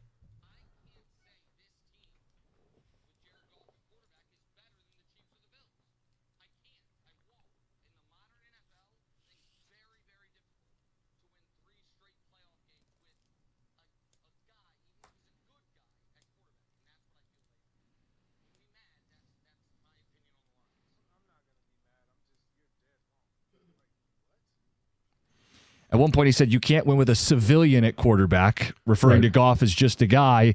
You don't have an alien like Mahomes, Allen, or Lamar. So maybe you are still in the doubt camp, in the Nick Wrong camp. 248-539-9797. The lines are open. Well, here's the thing about Patrick Mahomes. Is he the best quarterback in the league? Yeah. I don't know that you'll debate that. Is he having his best year? He leads the league in interceptions. How about your civilian in Kansas City? And he's only got 15 touchdowns compared to 20 for Jared Goff. Everybody needs a supporting cast. Some need it less than others. Patrick Mahomes doesn't need a lot. Yeah, I agree. And they got stronger at the trade deadline, but it hasn't made them a better team. The Lions are the best team. They have the most depth. They have and I don't know enough about Kansas City or Buffalo to talk about their culture or the character in the locker room. All I could talk about is what I know about the Detroit Lions, and you'd be hard-pressed to say that anybody else has a better culture, a better chemistry than this team. When you're talking about superstars, Jahmyr Gibbs, David Montgomery, Penei Sewell, Frank Ragnow, Jared Goff. And let's switch to the defense. When you have Terrion Arnold, who's coming in and playing really good as a rookie. Kirby Joseph leads the NFL in interceptions. Yeah. Guys that aren't looking for me stats. They're getting them, but they're not asking for them. They're not looking for them. They're not demanding them. This is a team of selfless superstars. And let's not confuse being a good team for not having stars, because I think they will have like a handful of all-pro guys. Oh, yeah. I mean, they're going to have double-digit Pro Bowlers. Branch. I mean, like, I didn't even run down the entire list. Well, they may have 2 all-pro safeties, and I think Aleem McNeil can be a Pro Bowler. I don't think he's an all-pro, but he's one of the better at his position. And then offensively, you're right. It's Ragnow, it's Sewell. The running backs together are as dangerous a backfield as there is in the NFL, and St. Brown was an all-pro last year, and he is doing it again this season. No, this is a team. And I would agree that Goff needs more help around him than Patrick Mahomes. Fortunate for Jared Goff, he has more help around him than Patrick Mahomes. So what are we talking about? If Nick Wright wants to do his Mahomes mountain and say he's the best quarterback in football, great. The Lions are the best team, whether he wants to acknowledge it or not. If he wants to tell me Josh Allen's better than Jared Goff, I agree with him. Josh Allen's team isn't better than Jared Goff's team. And you have to score with your entire team. You have to have defense. The Lions are improved on defense. John, I don't know what people need to see at this point, other than seeing the confetti actually fall in New Orleans. And at that point, like, hey, congrats. Now you're going to acknowledge they're good. At some point, you have to open up your eyes and see what's happening in front of you. Yeah. I don't care how many times they've hurt you in the past. They are not that team. They continue to prove it. What more do you need to see? From top down, whether it's owner, general manager, coach, player, I mean, at every level, they are nowhere similar to where this organization was 4 years ago. 248-539-9797. Let's play the AC in Detroit call. This was what inspired the conversation. This call was from yesterday.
So which camp are you in? From doubter to believer, or are you still doubting that this team is winning the Super Bowl?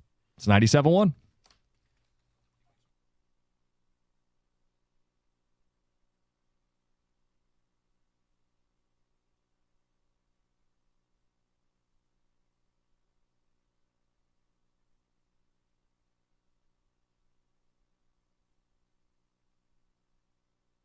Brought to you by Bill Brown Ford. Dan Campbell jumping out with Costa and Jansen last hour said that losing Alex Anzalone, not easy, but the group is relentless, and Jack Campbell is ready to take that green dot. Also asked how they improve on 7 touchdowns and 7 possessions from last week. He says they could have scored sooner during their drives. Dylan Larkin was not a fan of how the Wings played in San Jose, looking back at what went wrong when the Sharks ended things with an overtime goal.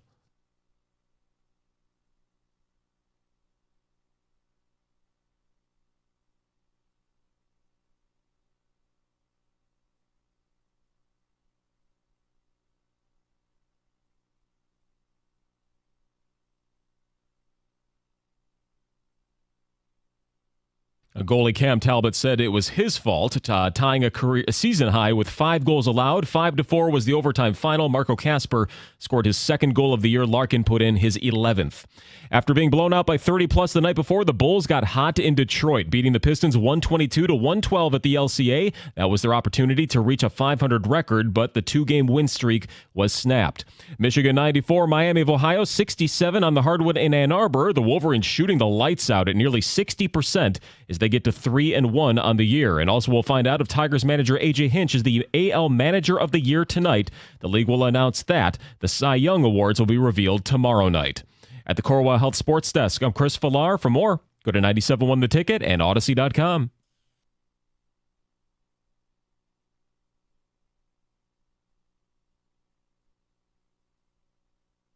Okay, I know they played when we were asleep, and they're very fortunate that the Lions are the talk of the town. But last 10 minutes of the show, I do want to talk about what's going on with the Red Wings. We have to have a conversation. Back to the phones we go. The conversation right now is about our Lions. Are you still a doubter, or have they converted you to a believer? Let's go to D first up. D, you're on 97.1. Hey, good morning, guys. I really appreciate you taking my phone call. Thanks for calling. Hey, so basically, I want to say last season, I was a pretty hard Lions fan. I'm pretty hard on them. I thought they were going to lose every week, but after seeing what the offense can do this year, I'm very impressed. I name my fantasy team every season. I guess the record of the Lions, that I guessed them at 10-7 this year. So obviously they're going to blow that out of the water. So they're exceeding my expectations, which is great. But so my point I wanted to bring up to you guys and ask you, I listened to the Dan Campbell interview, and I'm worried. The reason I'm still skeptical, do I think they could win the Super Bowl this year? Yes. I think they are a great football team. I think they're the best football team in the NFL, actually. Really, I do. But, Dan Campbell is a rah-rah guy, and he brings the best out of all his players. They love to play for him. Brian Barrientos in the post-game interview says, we love Coach Campbell. We want to run through a wall for him. But, and I agree that's important, but what does Dan really do? And when I say that, I mean Ben Johnson could be the best offensive coordinator in the entire National Football League. And Aaron Glenn, although his defense hasn't been great his entire time in Detroit, is really showing up, and his defense is top 5 maybe this year. D, I think you're going to lose some people with what does Dan Campbell do? I mean... Well, no. So here's my point. Ready? If Ben Johnson and Aaron Glenn both leave this offseason, and we replace them with Mark Brunell and Antoine, or I don't know who it could be, Kelvin Shepard or something, who could replace Aaron Glenn. But my point is, if we replace both our coordinators and the Lions win 7 or 8 games next year and don't make the playoffs, D, why are we doing this right now? Is the entire fan base going to go, well, it was all Ben Johnson. Dan Campbell didn't do anything. What are we going to do now? Because here's the reason I'm saying it. No matter who you bring in next season, they will not be as good as Ben Johnson, because you can't be better than number 1. We're the number 1 scoring offense in the NFL. So whoever you bring in is going to be worse. Whose offense do you think this is? What do you mean? Whose offense do you think this is? Because when Dan took the job, he hired Anthony Lynn as offensive coordinator. Anthony Lynn was not calling or was not operating the way that Dan Campbell thought it should be operated, so he made the change. And then and actually started calling plays himself, and then hired Ben Johnson, promoted him from tight ends coach to offensive coordinator. Who brought along Ben Johnson? It's all Dan Campbell. And so I'm not as concerned with you. First of all, I'm not concerned about next year when we are a 9-1 team looking to make a Super Bowl. I don't care who gets the credit, and I don't think Dan does. I don't think Ben does. I don't think anybody really cares who gets the credit. They just want the Super Bowl.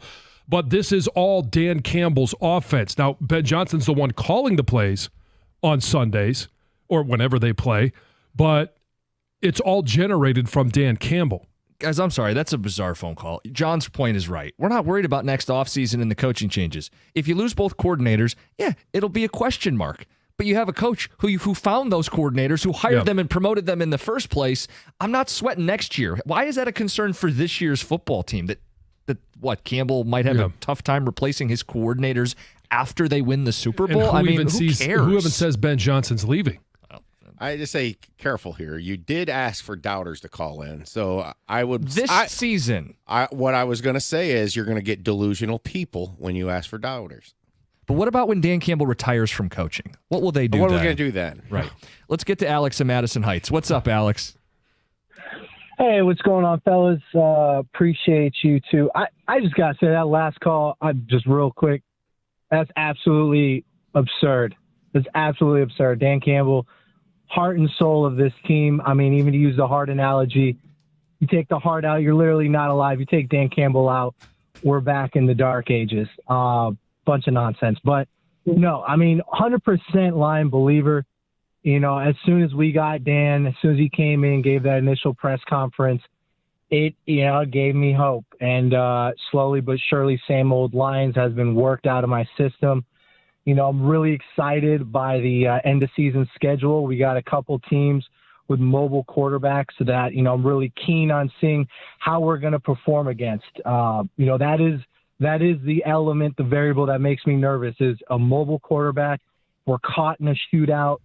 That's kind of gives us a little bit of pain, but overall completely full confidence. Dan Campbell's the man. All right, mobile quarterback. He's won them over, but the one question is mobile quarterbacks. All right. They're going to face one this week. Yeah, they'll face one this week, yeah. And They faced Kyler Murray. Yeah. How'd that go? They're fine. Yeah. Gino. I mean, he's not as mobile as some other ones, but he is a guy that can pick up first downs with his feet. And we dropped the call, but he might point out they had Aiden for those games. They'll face Josh Allen before the regular season's over. There'll be games against mobile quarterbacks. Mobile quarterbacks, here's a spoiler, guys. It's a problem for every football team. Right. Mobile quarterbacks are inherently more dangerous. Everybody's going to struggle with them. Everybody. So, the question is then, can Aaron Glenn devise a defense to limit mobile quarterbacks? Yeah. And some of it is on him. Some of it's the execution of that game plan, and it's the talent that you have on the field. Yeah, I do think that might be their kryptonite. The Bills game is going to be a real big tell, I think. But this week, I saw some crazy stat. Like Anthony Richardson has the worst completion percentage of starting quarterbacks. Have started a certain amount, but he has the best on deep balls. Think about that. So he's basically the 50% passer that connects on deep balls. Well, we got the two best safeties maybe in the NFL. Bring it. And he will turn the ball over. He puts the ball in harm's way. Those safeties have been great at taking it away. Let's get back to the phones. 248-539-9797. The question was, are you still a doubter or have you been converted doubter to believer? And what was that moment for you if you were a skeptic before the season? Because we've taken those phone calls. Let's get to Patrick and Warren. Patrick, you're on 97.1. Hey, good morning, guys. Thanks for taking my call. Of course. I am an absolute believer. I think since Dan Campbell came into this franchise, and like the last couple callers have said, those pep talks, I mean, they get you hoping, for sure. And I also wanted to bring up another thing that you guys were talking about before the college football ordeal, and that was the Lions running up the score, all the talk on it. I think the Lions are just keeping their foot on the absolute gas for that NFC Championship game. I think it kind of messed with their mentality a little bit to where they came out this year and they said, when we come out second half, we're not taking the foot off the gas. We're just going to keep it down. Yeah, it's easy to understand why a team would feel no lead is safe after having one of the most agonizing blown leads, in NFC Championship game history. Absolutely. And you can tell the mentality has been seared into this football team, never to let their foot off the gas. Now, they still pulled some guys, but even when they pulled guys, the mentality is you're going to play hard. We're going to challenge stuff that we don't think was called correctly. We're going to go for it on 4th and 2, even with a big lead, because it's what we do. Whether the starters are in or not, whether a quarterback's in or not, we're still going to play hard for 4 quarters. It's been seared into this football team. And I think that's something they've guarded against a letdown. A lot of teams who overachieve the way the Lions did a year ago, right? Nobody thought they'd be in the NFC title game, have that letdown the very next year. And Campbell got out in front of it when the season ended. He talked about how hard it was going to be. Oh, yeah. They pulled no punches. Right. And I think he guarded against the letdown, and he has continued to put this team on the straight and narrow. I mean, I love asking him what do they still need to be better at, and he's like, I know we scored 7 straight touchdown drives, but, we could have scored sooner on some of those drives. They could have been 4 or 5 play drives instead of 7 or 8 play drives. Right. Like, he is not going to let them let off the gas. No, and it's the drive that Dan Campbell has, and you see it in both coordinators. You see it through the players and development of the players, the way that guys have continued to improve, not just from season to season, but even in season. We're seeing guys play better now than when they started the season off. Like, there's a lot of different things that point to the arrow continuing to go up for this football team. Ticket Texter says, bless your heart, Lions and Super Bowl are 2 things that don't belong together. I'll only believe it when I actually see it. Who cares what some nerds in the desert think? Well, I mean, they're running a business. Yeah. And there's a lot of factors go into. And it's not the only reason we're celebrating our football team is that Vegas has made them the favorites. They're 9-1 with the largest point differential in the league. There's a lot of factors that play into why we are so excited about this team. The main factor is they're 9-1, crushing opponents. Yeah. Hey, look, running through the regular season is one thing, and I don't think this is doubting. This is just a realization of what the NFL playoffs is. It comes down to, and when you say it's Super Bowl or bust, you did that before the season. Yep, I still feel that way. It comes down to the 60 minutes every week. Get through that 60 minutes, then the next 60 minutes, then the next 60 minutes. Not the total aggregate of an entire season. You just got to get through every 60-minute period every week. And that can be a crapshoot, what trips you up, whatever. Proof against that, they're more than any other team is. But what has Dan said from the start of the season? We take the end goal, that's the Super Bowl. We work our way back. How do we give ourselves the best advantage? That's the number one seed. So you only have 3 postseason games, but they're all at home. Best advantage and the best chance to win, but it's not 100. Right. Well, no, it's of course not 100. But I would tell you this stretch recently, post Aiden Hutchinson's injury, has been some of the most encouraging things you could ask for. Because you're right, things aren't going to be perfect in those 60-minute gauntlets in the postseason. You're going to face the best of the best, including in the Super Bowl, and you're probably going to have something go against you. They got down 10-0 on the road in Minnesota, won the football game, right? They played Green Bay outdoor in the elements. Still no Aiden. Won the game by double digits, right? Houston, on the road, they're better rested. They're flying around. You're down early. Still, 5 interceptions, still come back to win that football game. So it's solidified to me that, of course, things are going to go wrong. And, of course, they're going to find a way to win those football games. I just say, what Greg's saying is, like, this team's there have been some comps to the greatest show on turf, okay, recently. That the greatest show on turf had to beat the Tampa Bay Buccaneers 11-6 to go to the Super Bowl. Yeah. Okay, so there's going to be a very, very antsy moment, even if they do what we're talking about. Of course. But we say bring it on. I mean, there's very few examples, I think, of teams, especially in the parity era, non-cap era, or the cap era of the NFL, where teams truck every team in the playoffs. I know the Patriots in 2007, that Charger championship game was not the prettiest of things. And remember, Phil Rivers played through a torn ACL. We got ticket texts, we got phone calls. We played Nick Wright audio where he said, the Lions aren't the best team. He was doubting them because they have a, quote, civilian at quarterback, not an alien like Mahomes, Allen, or Lamar. So there are doubters out there, but we've seen local people who have been burned come around. Where are you at? Doubter, believer, it's 97.1. Injury attorney David Feminino is an attorney that I've been talking about for some time. Just listen to some of the results that David and his team have been able to get for injured clients. $3.5 million for one, $5 million for another. $11.5 million for an individual injured client. You need an attorney that's going to fight relentlessly for you and an amazing team that has his back. You can call and speak to David right now by calling 855-65-CRASH, or you can always go to his website, getdavidgetpaid.com. That number again, 855-65-CRASH, or on the web at getdavidgetpaid.com.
That's Greg Jennings at the end. It's Nick Wrong's opinion from First Things First on FS1.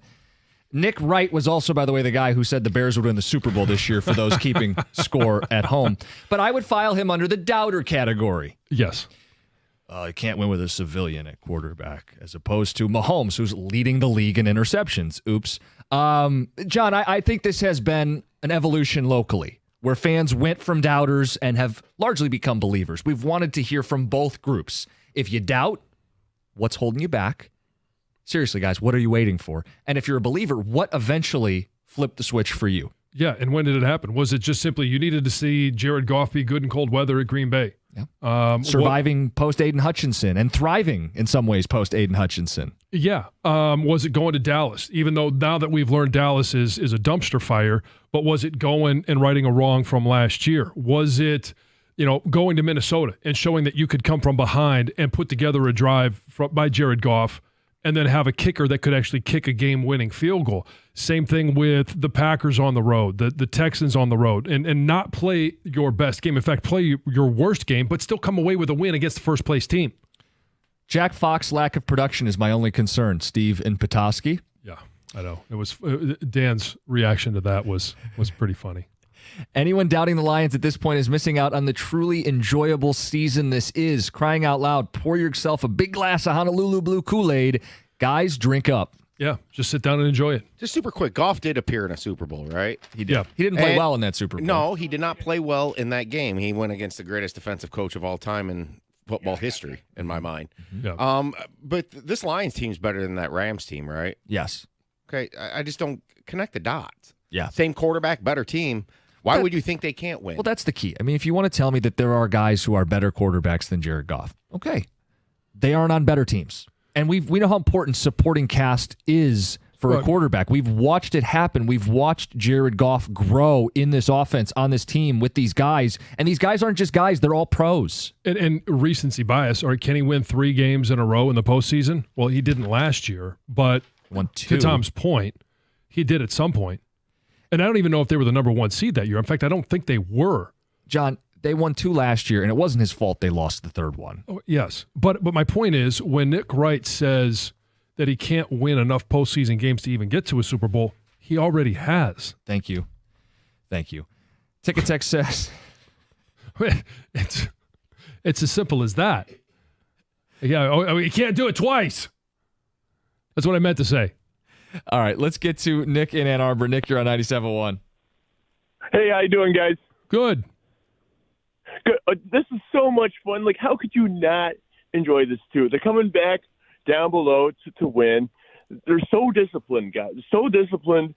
And then, like, all the wide receivers are blocking, just the Dan Campbell philosophy. I'm thinking of, like, the 97 team just growing up back then. We had so many Pro Bowlers, but we had Scott Mitchell. And then, like, all those Pro Bowlers, but we couldn't win in Lambeau. And then Mike Allstott would just run all over us. It just shows you just how great this team really is. Absolutely. It's a great phone call. Well, it is. And when you think about, okay, they're down 16 at half to the Texans, yet they come back and win. And they overcome the 5 interceptions the offense had. I think that one, that earned people, earned a lot of points with people. Sure. It's the weather in Green Bay. It's absolutely demolishing a Jacksonville Jaguars team. And you look at, say, the Jaguars. Okay, I get it. But you did what you were supposed to do. What would be more impressive? Were they supposed to win by 60 to make it valid? No, exactly. Ticket Texter says, Jim, you see why you don't want to take your foot off the gas after the NFC title, yet you ask the question, why didn't they take Goff out in the 3rd quarter? Well, I'd be happy to address that. 17 points is not 36 points. We're doing this again? We're not doing this again. The next Ticket Texter John, I know better. Ticket Texter says, come on, guys, no love to the MAC. Big rivalry game tonight. Central, Western, the victory cannon. It's your game. Are you going? I considered going. I've been in the past. They're so bad. I will watch. I will root for my team. They don't have the cost of front seat. They're going to be empty? Yeah, exactly. Front row seats? Yeah, front row seats will be empty. It's the state of the program. I do hope they'll win. I don't think it'll make a difference in McElwain's future. I will root for my team as sad as they've been. Central is 124 in Greg Palm, by the way. Oh, there's only 131 teams, right? 134. So they're not bottom 10. No, not even the worst in their own conference. Kent State is 0-10. Yeah, Absolutely terrible. We'll get to Dan Campbell coming up at 9:35. I do want to just a little bit on the Red Wings today. I know many people were asleep last night. They round up their West Coast swing with another ugly performance. We'll get to it final 10 minutes of the show. First, Heather with the news. Well, you might have seen this video trending on social media. A championship pickleball match ended in some violence after a sore loser kicked an opponent right in the face. Oh, I mean, it's one of those videos where you make the sound when you watch it, because I literally watched it. I was like, oh, that did not look good. So the video of the kick was posted online, quickly went viral, and you can see both the kick and kind of what led up to it right after. So the guy who was kicked, his name is Peter. He got like the I don't know, I don't play pickleball. The winning The winning shot, right? Can you, right down the line. So he got that, and then he went over to do the handshake, right? Like, I just won. I'm going to shake the hands, and I don't know if he was like just being too like excited or aggressive, but knocked the paddle out of the opponent's hand. Instantly bent over. Yes, to pick but then it up. he went over the net, bent down to go pick it up, and as he was bent over, the opponent was like, "Screw you," and took that opportunity to kick him, just punted him right in the face, and the guy just went down, and he was down for Sure, he got kicked in the face. Yeah, a couple seconds there. He sounds like he's going to be fine. He's not pressing charges, but man, didn't look good. Way to lose your cool. Yeah, pickleball. High stakes. Yeah. It looked like it wasn't even like a pickleball, high stakes league. It's not one of the teams that's owned by a superstar. It was somebody's local club. Yeah, but still, man. Okay, so Apple appears to have kind of quietly discontinued, a popular accessory, or once popular accessory that was essential for some iPhone users. Now, I don't have an iPhone, so maybe you guys will know more about this. It's the 3.5 millimeter lightning to headphone jack adapter. So I think it's for like people who have headphones. Old school headphones. Yeah, so that there's no place to put them in. So there's an adapter so you can still use your like corded headphones, because most people now use wireless, right? You got your Bluetooth. earbuds, your blue, whatever it is, right?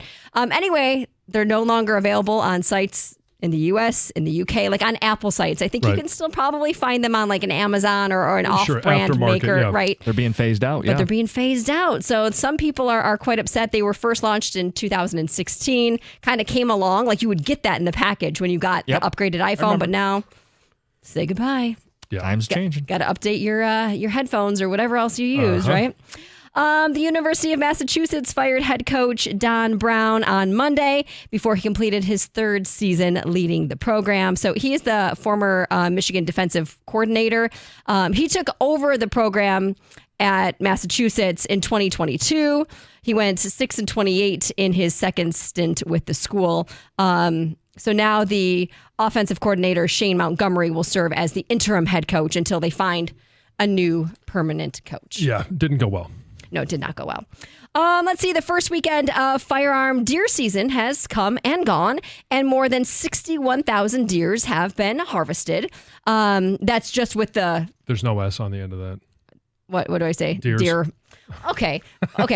More than 61,000 deer have been harvested. Excuse me. Get her. Jeez. Grammar police. Over 45,000 were bucks and over 16,000 were does. And officials were really hoping that hunters would choose to take more does this year because of the state's deer population. And they do that, if you get a buck, also try to get a doe. Like that, go one for one so that you're getting more of the female deers. Yeah. Deer. Did it again. Sorry. I made you think about it too much. That was a jerk move. It's just natural. It's just natural to put the S so on, if you right? have more than one goose. Geese. Geese. Not geeses? How many? Do you do this with other things too, or is it just deer? Deers. I don't know. It just flows naturally, doesn't it? I it doesn't. was the jerk at the beginning, but I was going to let it go. No, I will not let it go. Why was Goff in the third quarter? How come? Maybe he doesn't. I don't know. Does is plural, but not deer. Yeah, they want you to take more does. They say that's right. Yeah, does, bucks. They want you to take more doe, take more buck. Yes. Well, there's other things like you can earn a buck.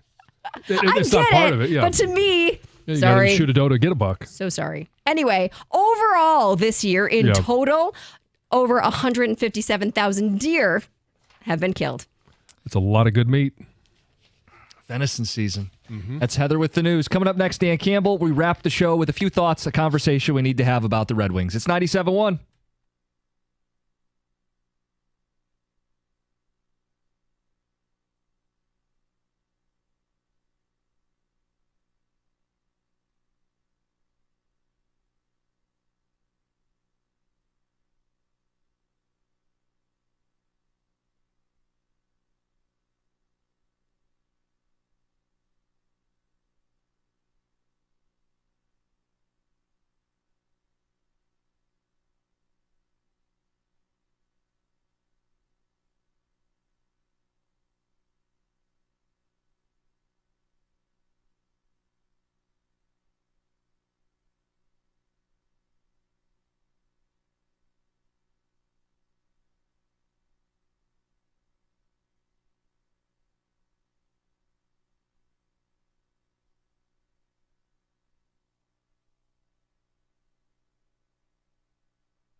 The NBA is back, and FanDuel, America's #1 sportsbook, wants you to catch all the action. Right now, FanDuel is giving everyone 3 months of NBA League Pass. All you have to do to catch every tip-off and buzzer beater is place any $5 bet on the NBA, and you're going to get 3 months of NBA League Pass courtesy of FanDuel. That way you don't have to miss anything of Wemby's second season.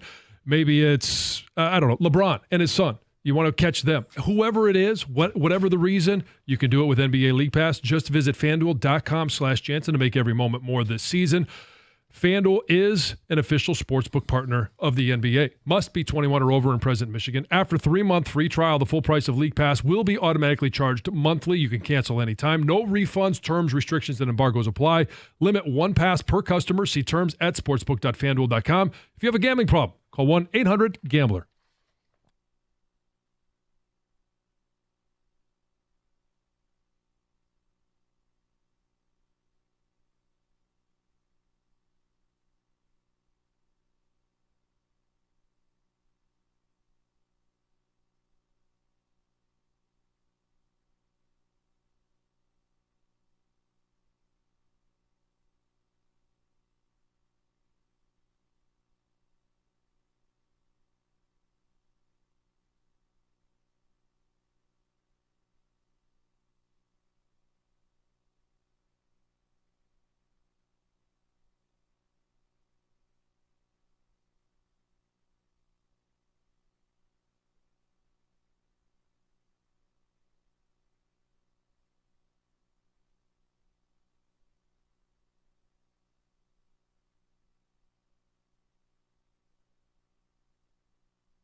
Ken Cal, Red Wings lose. Happened while many of us were asleep. Probably everybody. Probably everybody. But a conversation we need to have nonetheless. And it didn't get a lot of airtime today. Lions are hot. We understand. But, John, they went 0 for California.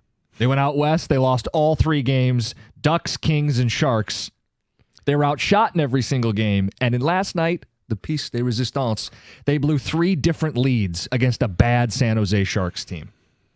Well, and that's all part of it, right? We talk about some of the power outages at times, but then when you score 4 goals in 2 of those 3, West Coast trips or West Coast games, but you still can't win.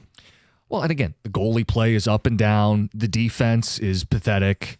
The goal scoring is evaporated largely from what they did last year. They're playing as bad as they did at the end of last year, and even worse, I would argue, to begin this season. Yeah, in the last 11 games, they've lost 8 of them. Yeah, John, it's bad. So clearly people are going to point to Lalone today. 14 NHL coaches have been replaced in the last year.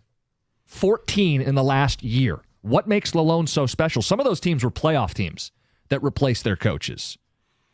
So, again, 20 coaches the last 2 years if you want to expand the sample size. And if you say, well, Jim, the talent isn't good enough, well, that's a bigger indictment on Yzerman 6 years in. Well, so I'll ask you this question. You've watched more of it than I have. Yeah. You've been to more of it than I have. Oh, I'm going on Thursday. Maybe they're just saving up for Thursday night. That's going to be there we go. The coming out party. Does it feel like there is any sense of urgency? No. And so, I obviously, they're last in the Eastern Conference, tied for last. Yeah. But they're only 3 points back of the last wild card spot. Now, yes, I understand it's way too early to be talking about that, but you don't want to dig yourself a hole that you can't get out of. It's just a measuring spot, but yeah. It is. But the case is, okay, you're only 3 back. Where is the sense of urgency to get better, to play with a little bit more juice, to win some of those games, to ultimately be in the conversation, whether it's now, it's halfway through the season, or the end of the year? If you don't take care of business now, you won't have that opportunity at the end of the season. Yeah, the season's slipping away, and you typically get a fired coach bump, okay? That would be the argument to make the move now as opposed to letting it play out or waiting. Thanksgiving is one of those checkpoints in a hockey season, right? New Year's going into January. There's clearly enough hockey games for this team to wake up and play better. The question is it going to happen with Derek Lalonde as the head coach right now? I mean, it's openly discussed at the games. It's openly discussed in Detroit sports. How long is this guy going to last? I think it's obvious they're not playing hard for him right now. What do you think the reception will be Thursday night when they take the ice or they announce Lalonde? I don't think people are going to go out of their way to boo him or anything like that to start the game. But I've been to 3 games already this season, and they have been booed off the ice to end periods and end the game. If they get down 2, 3, or even 4 goals, seen that, there will be people calling for him to be fired. It will be loud.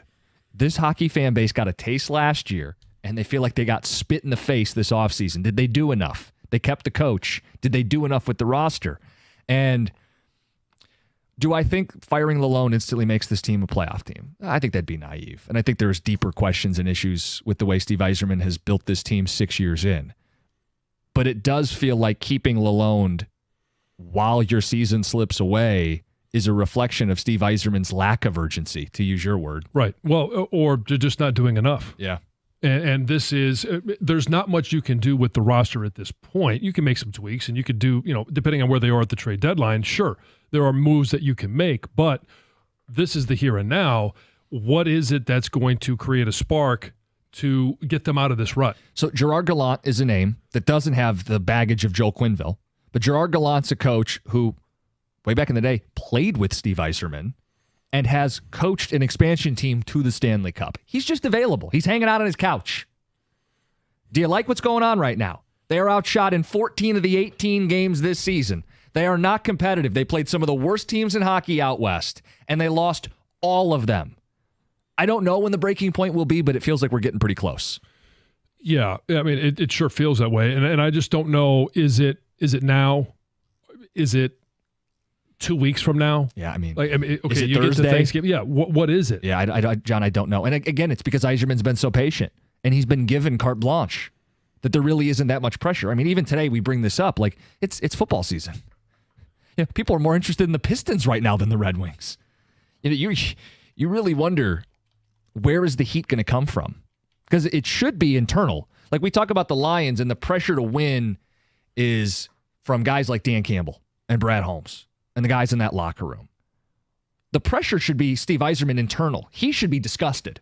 He should be livid. He should be the one that's driving change in the organization. And yet here we are. Well, you also have to think, okay, what's his track record? Now, okay, is the team different than it was back in 22 when he finally made the change from Blashill to Lalonde? Like, because he held on to Blashill for 7 years, 6 years. Blash was here for a while, yeah. And so, I mean, now, okay, again, he wasn't his hire, but he kept him. He was very patient. Now he's being very patient with Lalonde. Yeah.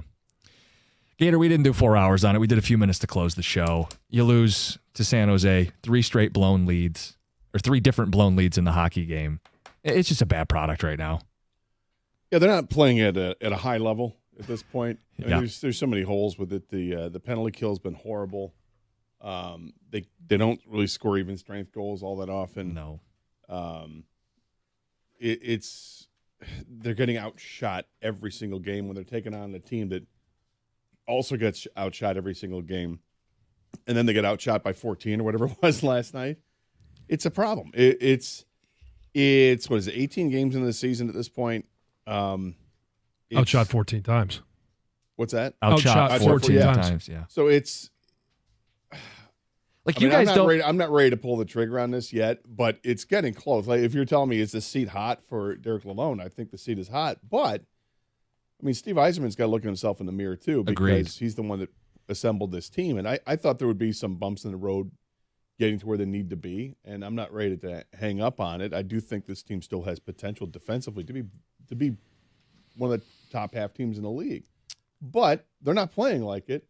They're not getting enough scoring elsewhere. It was nice that they got four goals last night in regulation, but it wasn't enough to beat San Jose. So it's difficult.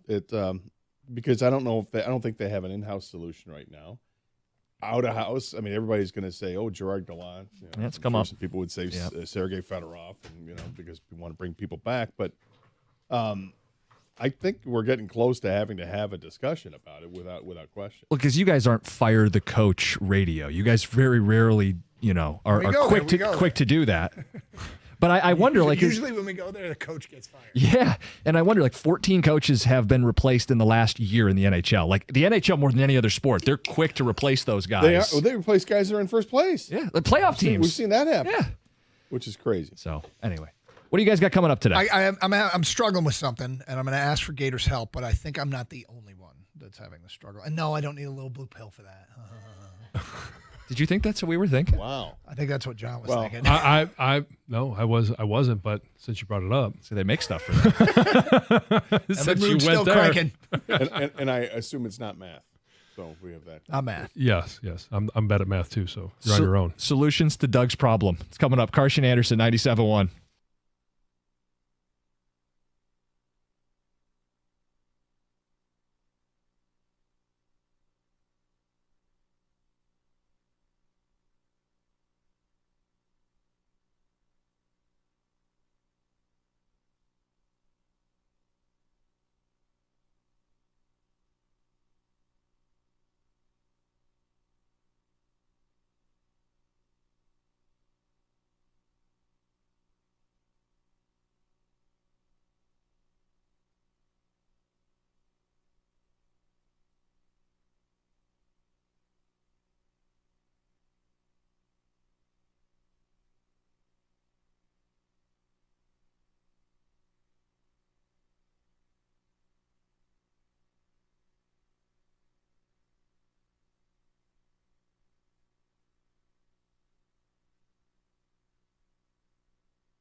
but I'm new. I'm very disappointed in myself.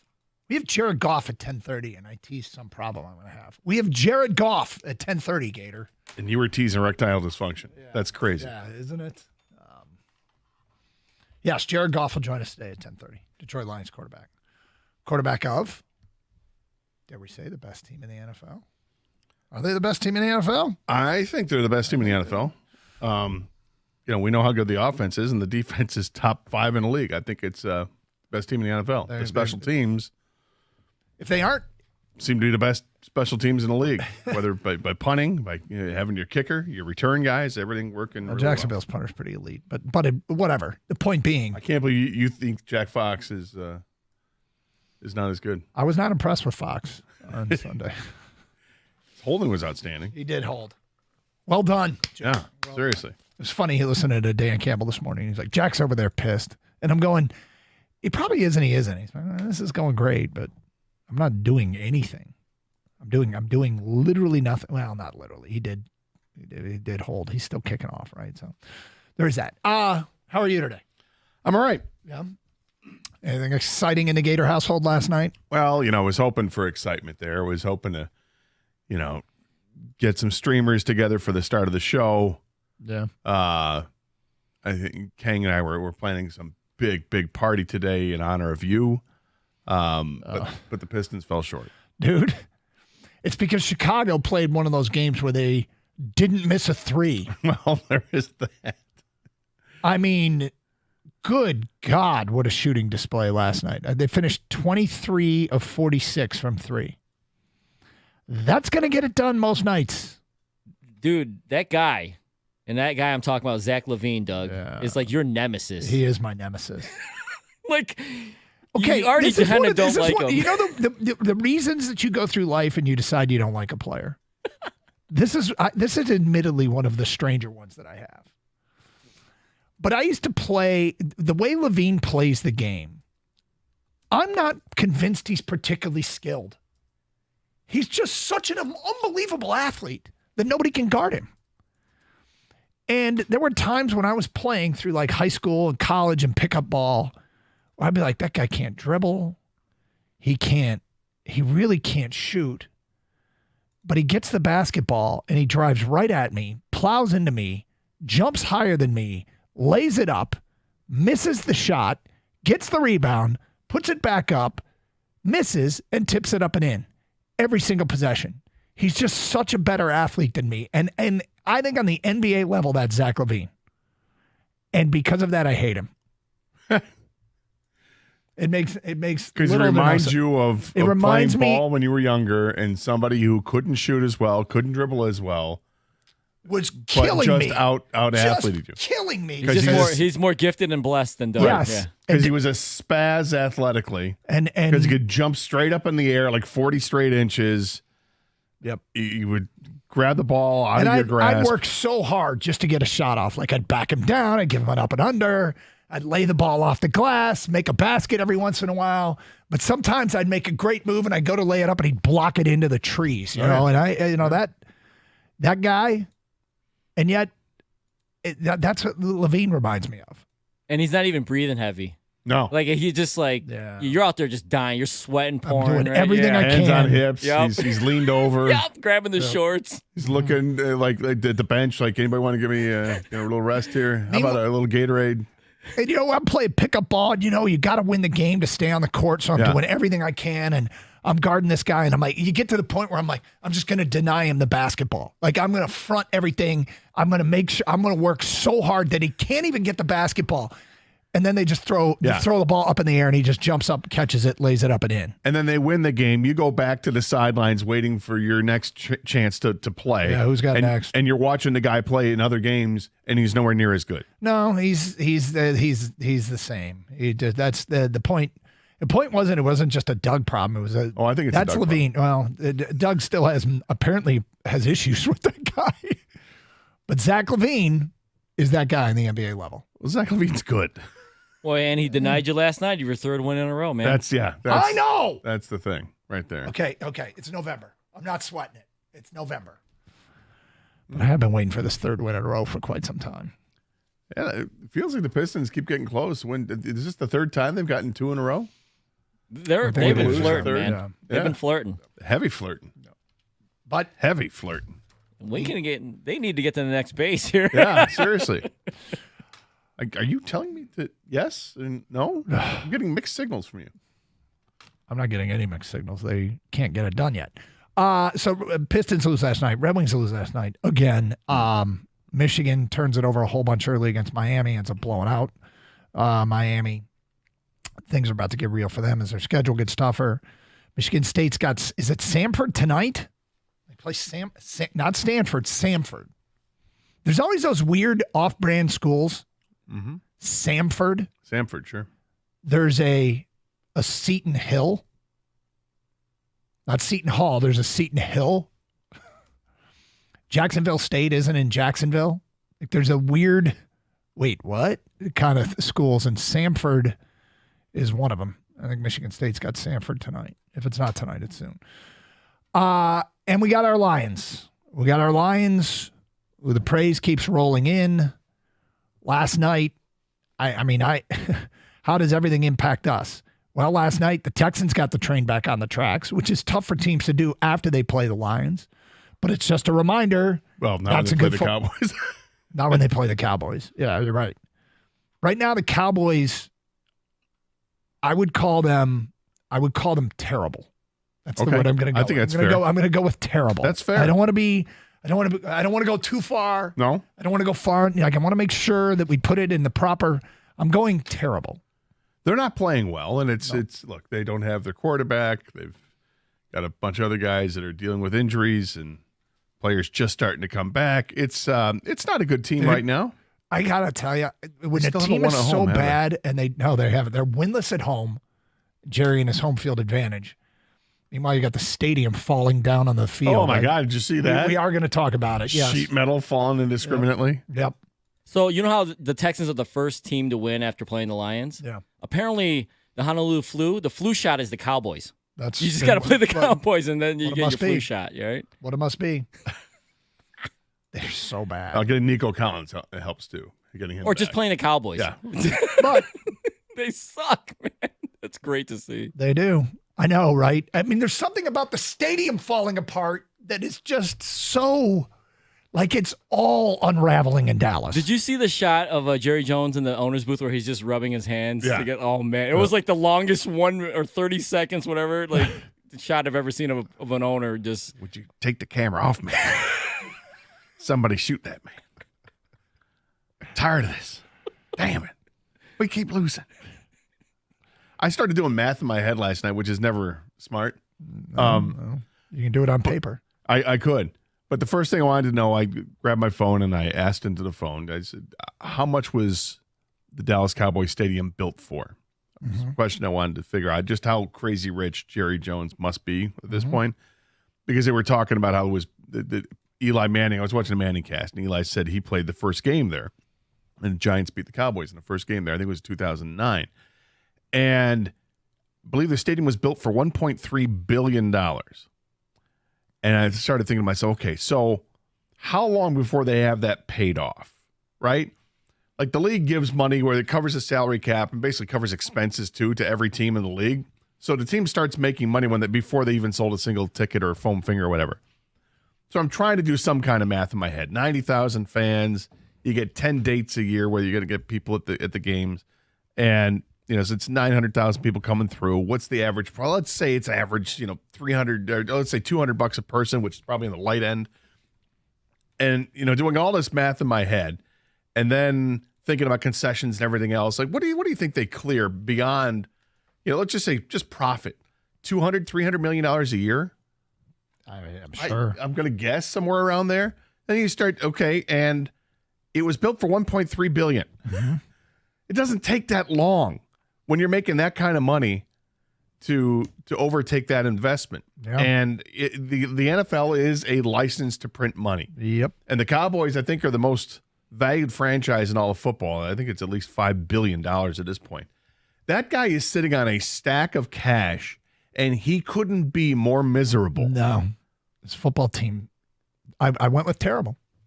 I think they're terrible. I think it's a really I think good it's word. an authentically Yes. terrible It's an football authentically team. terrible football team. All right, Jared Goff joins us at 10:30. We didn't even get to the thing I'm having an issue with, which you can relate to. I think others can as well.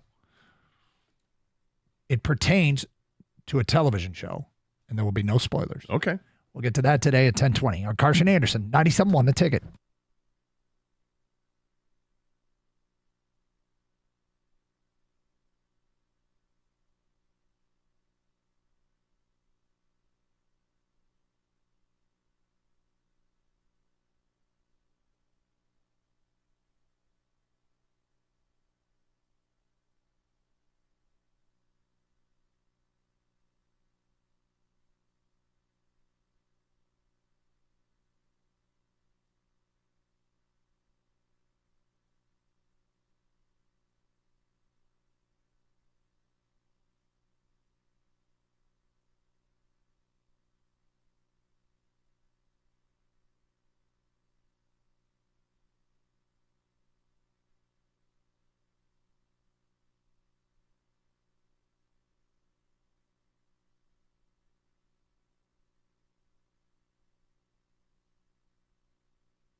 Lions quarterback Jared Goff will join us today at 10:30 here on Carson Anderson on 97.1 The Ticket.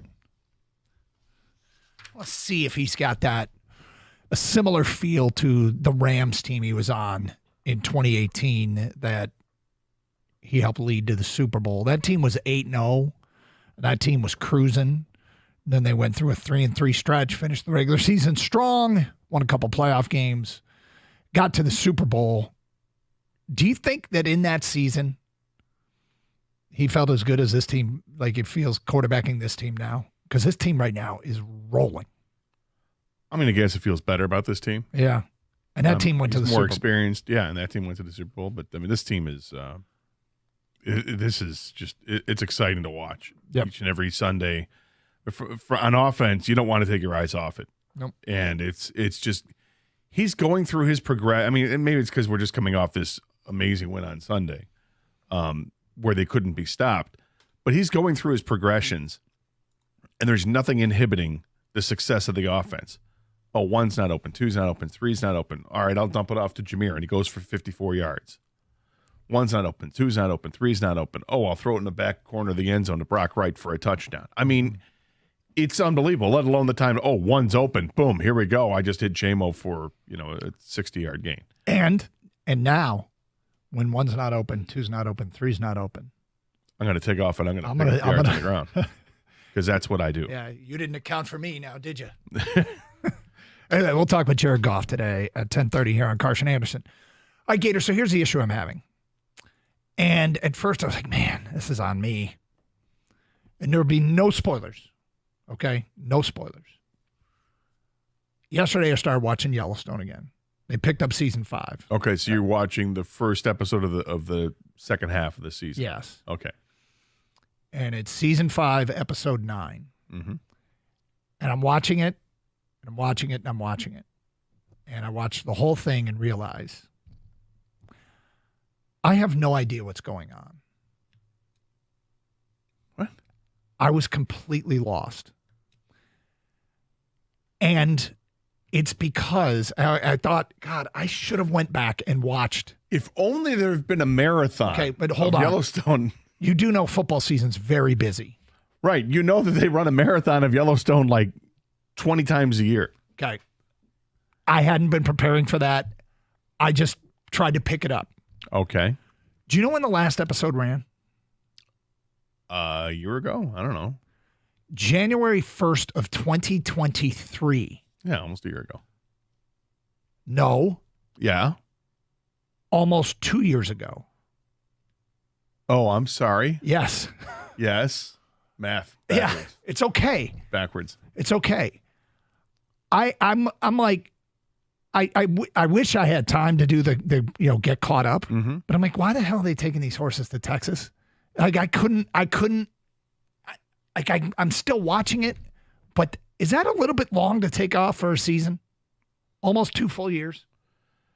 I mean, in today's TV, I don't think it is. No, when they do hour-long dramas each week. Mm-hmm. I mean, HBO, they do it all the time with their shows. That sometimes it just takes forever. Kang, you said that was a case in what? Yeah, Game of Game of Thrones does that. Yeah, HBO is notorious for these long breaks because of, where they film, where they get the writers together, the showrunners. It's terrible. And you got to work with people's schedules outside of it, because it's. Yeah. It just I was completely lost. Now I do know Severance is going to pick back up on Apple TV in January. And my wife and I both got into that, and it was a show that we watched together and both liked it. So we have agreed that we're going to carve out time before we start watching season 2 to rewatch the entirety of season 1, which is a lot easier when football season's over. I'm suspecting at this point I will not be quite as busy this postseason as I was last postseason as it pertains to the Saturday job that I have. Sunday job, the Lions would be as busy.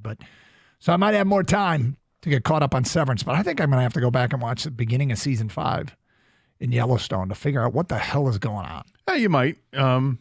It's not going to hurt to catch up on that, and particularly if you're lost. I mean, you could always do the reading thing and read on the. I could on the synopsis of each episode, and that can get you caught up quickly. Yeah. Without having to sit through an hour. But did you watch any of the marathon stuff leading up to the restart? I mean, there were because I've seen I've seen every episode several times, I think, at this point, almost, because you? there have been so many marathons, literally, that they've done over the last 6 years, that I think that I probably just know it. But yeah, I watch for episodes that I know I really liked. There are certain things that I want to see. I'll sit down and I'll watch this episode if it's on. But I don't like go on demand and pick them out. I haven't had to do that.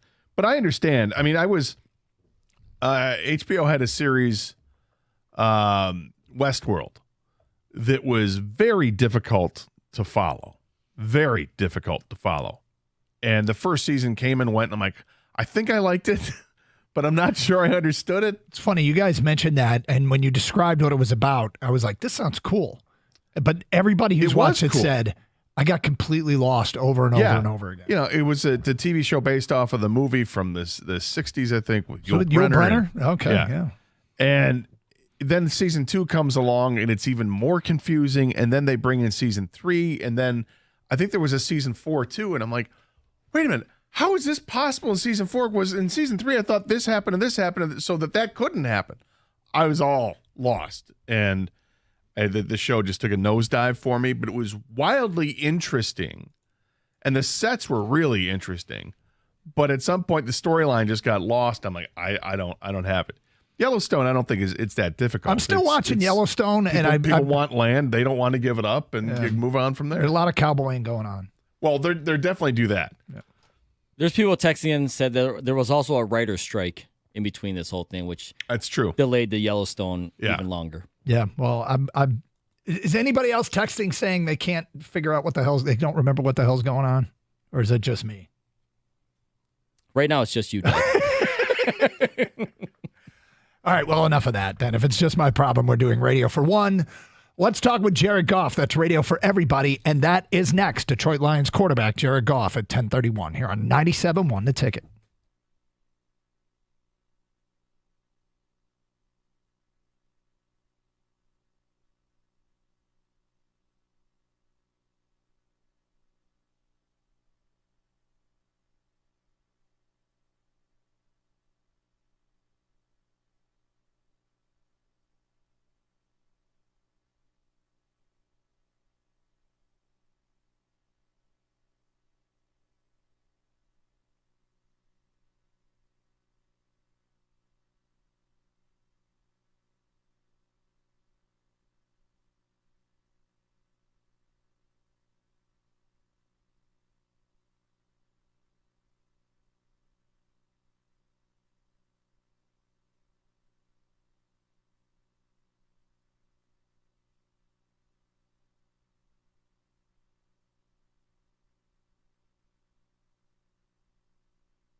Doug Harsh, Scott Anderson, 97 on the ticket. The Detroit Lions improved to 9-1 with a 52-6 victory over the Jacksonville Jaguars.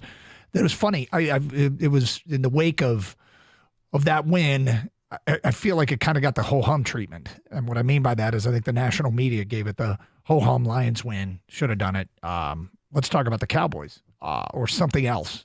Just because Lions are now expected to win when they play a bad team and blow them out, I don't know that it's going to garner all that much interest or national attention for going out and doing what people expect them to do, you know?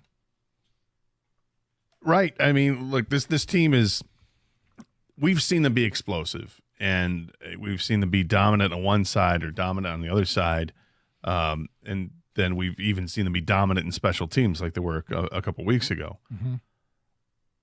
I can't remember when we saw something like this, what we just went through. And, you know, people use terms like, oh, you don't want to peak too early or all that. I don't know if you can peak in the NFL. You know, it's like each week presents different challenges based on who you're playing against. I believe you can get off to slow starts, but I don't know if there's anything to do with peaking other than, you know, maybe peaking coinciding with injury issues. But what we saw on Sunday, I don't know if that can be duplicated. Like, is that the challenge? Can you duplicate what you did on Sunday? Good luck.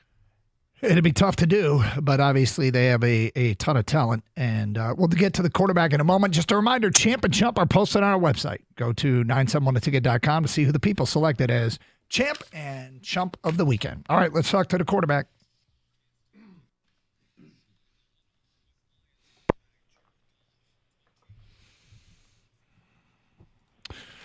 And Jared, as always, we appreciate you being with us. 52-6 over Jacksonville. You have a perfect quarterback rating of 158.3. You guys score every offensive possession that the starters are in there at any level, going back to junior football, to middle school, to high school, to college. Have you ever been a part of a game where you scored every possession? No, I don't think so. I think that was the first one for me and a lot of our guys. And yeah, it's never. I get this question a lot the last couple of days. You know, you guys make it look so easy. It's not easy. You know, we're working really hard throughout the week. You know, these are all NFL football players out there, and we're working our hardest to try to win. And we're able to have a pretty good one the other day. We know you well enough to know that you're going to say something along the lines of "there's always a chance to get better." But honestly, how can you get better from that performance? Yeah, there is. I mean, there's a ton of chances to get better. I think, you know, every play provides some chances to get better.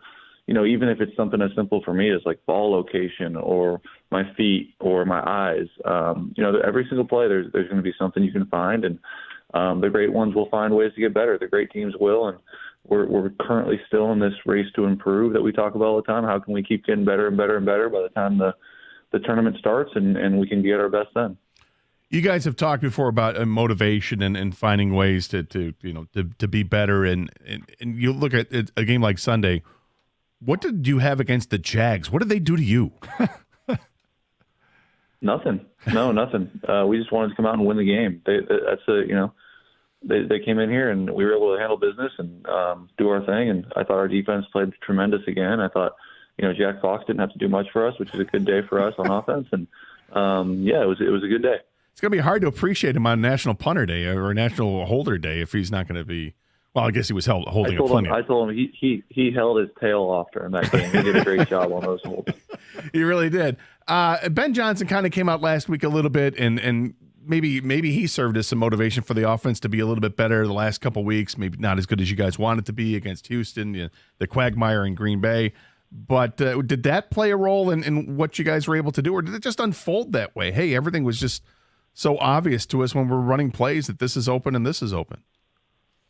Yeah, I think during the week we were very intentional about, like recalibrating, getting back on track of who we want to be as an offense. I think, you rewind a few weeks, that Tennessee game, obviously the way it was, a big win for us. But offensively, we didn't really move the ball very well. We were just kind of down in the red zone and scoring a ton, and kind of an unusual game. The Green Bay game, similarly, just the weather made it a little bit unusual. And then obviously Houston was unusual. So we kind of were like, all right, let's get back to who we are, put together some long drives, put together some explosive plays, and score some points. Amon-Ra, 11 targets, 11 catches, and I don't know if there's a defense to this anymore. It's starting to look like a cheat code with you two. How have you ever been a part of a relationship like this at any level where you and a receiver are that much locked in? Yeah, I've been lucky to have some really good receivers through high school, college, obviously in the NFL. But what him and I have right now is something it's my first time, and he's a hell of a player. He's him and I see things the same way. We're constantly communicating about the way we want things to go, and he's as tough as it gets. He's as competitive as it gets.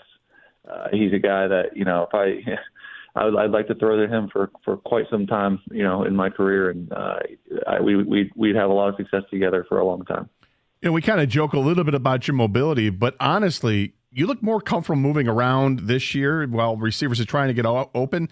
I think it was evident on the first play of the game where you kind of rolled out to your right, buying yourself some time, waiting, and then I think it was Zylstra that you hit and ended up going for 22 yards. Do you feel more comfortable running, or is that just kind of a situational thing on Sunday? I mean, you ran for it on 4th and 1. Didn't even have to worry about Montgomery. You just took what was there.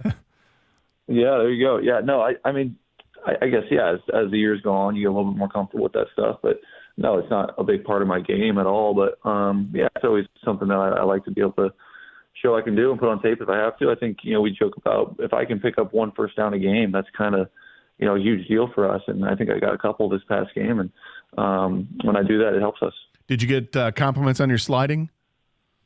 Yeah, I'm really good at sliding, so I don't think I need to work at that. I'm really good at not taking those hits down the field.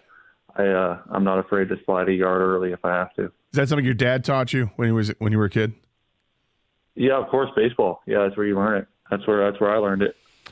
Well, you have something none of us here in Detroit have from a fan perspective, and that is Super Bowl experience. And you were on a Rams team that went to the Super Bowl, a Rams team that was 8-0. When that team was at its peak, is this a familiar feeling, or do you think this team is playing better than that team did? Yeah, I don't know. They're different. It's totally different. And things come and go. Things change. You get hot. You get cold. I think the challenge for us is, like I said, just continue to improve and trying to make sure we're at our best when that time comes in the tournament, and making sure we're ready to go. I think that these games are all great and dandy to win them by how much we're winning them by, but all that matters is getting that W and keeping ourselves in first place in our division right now. And all that stuff, if it's meant to happen, it will, and we'll be ready to go. Well, you just mentioned first place in the division, and that's one of the things about this division. It's the best division in football. And if anybody thinks that you guys are going to start to rest on your laurels, you got a team a game behind you and another team 2 games behind you. Does actually have them nipping at your heels help with the focus? I don't know if it helps, but we're certainly aware of it. We know what's going on, and that those teams are right there on us. And yeah, we may have to win all of them to secure that spot. And yeah, those are 2 good teams, and so is Chicago, even though they're in 4th, but they're a hell of a team too. And we'll have our hands full with them. We certainly did last year. And yeah, our division is no cakewalk, and every game is a tough one. From an offensive standpoint, you guys have been dominant at times with the passing game and with the running game. Sunday, it was both.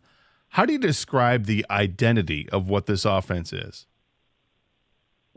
Yeah, I kind of said it a few weeks ago. I guess we can morph and change into whatever we need to do to win. And if it is ground and pound, we'll do that. If it is throwing through the air, we'll do that. But like you said, this past week we could kind of do both, and those games are fun. Those games are really fun. Like I said, after the game, it felt like Ben could kind of call anything he wanted at some point in that game, and we were going to make it work. And I think those guys up front really set the tone for the whole game early on in that game. We were able to have 3 rushing touchdowns to start the game. Like that's pretty rare, and that kind of set the tone for how the whole thing was going to go.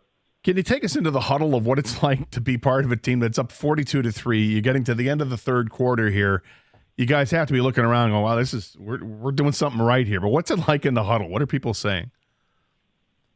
I wish there was some special funny thing that was going on. There wasn't. It was just focused, ready to go for the next play, and trying to score again, trying to do no punts. I mean, we were aware of that, and we were trying to score on every drive, and thought that'd be a cool thing to do.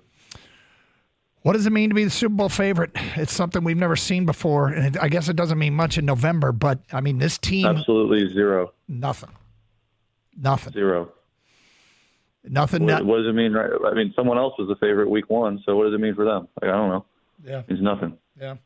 Well, I guess that describes how you would approach all the praise, which was going to be my next question. My last question is, what'd you make of Hendon Hooker's performance?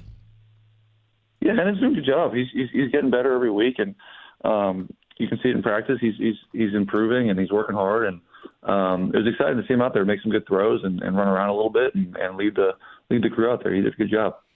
I imagine we're probably not going to get a chance to talk to you next week because of the short week, and game plans change each week because of the opponent, but do they change because of a short week?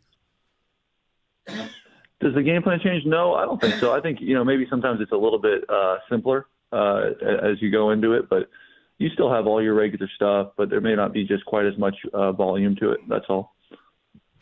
Well, listen, good luck against the Colts. We love talking each week, and we'll do it again. Well, we hope next week, but I'm not sure what the schedule calls for. But we'll talk. I don't know either. Maybe. We'll see.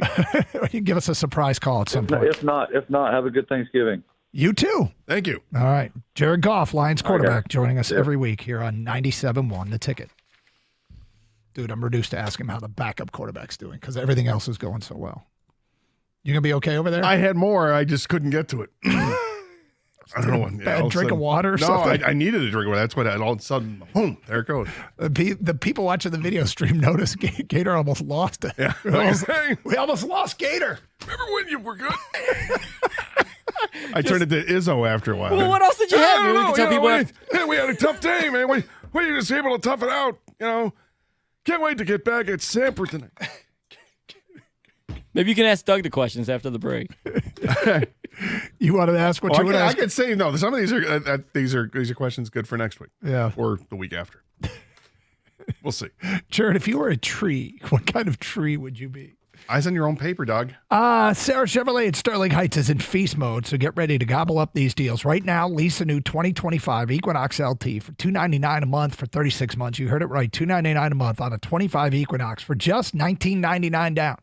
Activate the savings with a GM employee discount and a current lease in your household. Don't forget, Sarah Chevrolet in Sterling Heights is your #1 volume Chevy dealer in Michigan. 17.5 Van Dyke and Sterling Heights. Get the best deals of all this fall and Say Sarah. Call 87-SAY-SARAH. Go to saysarah.com. Together, let's drive.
Thanks to Detroit Lion quarterback Jared Goff, who joined us here on 97.1 The Ticket.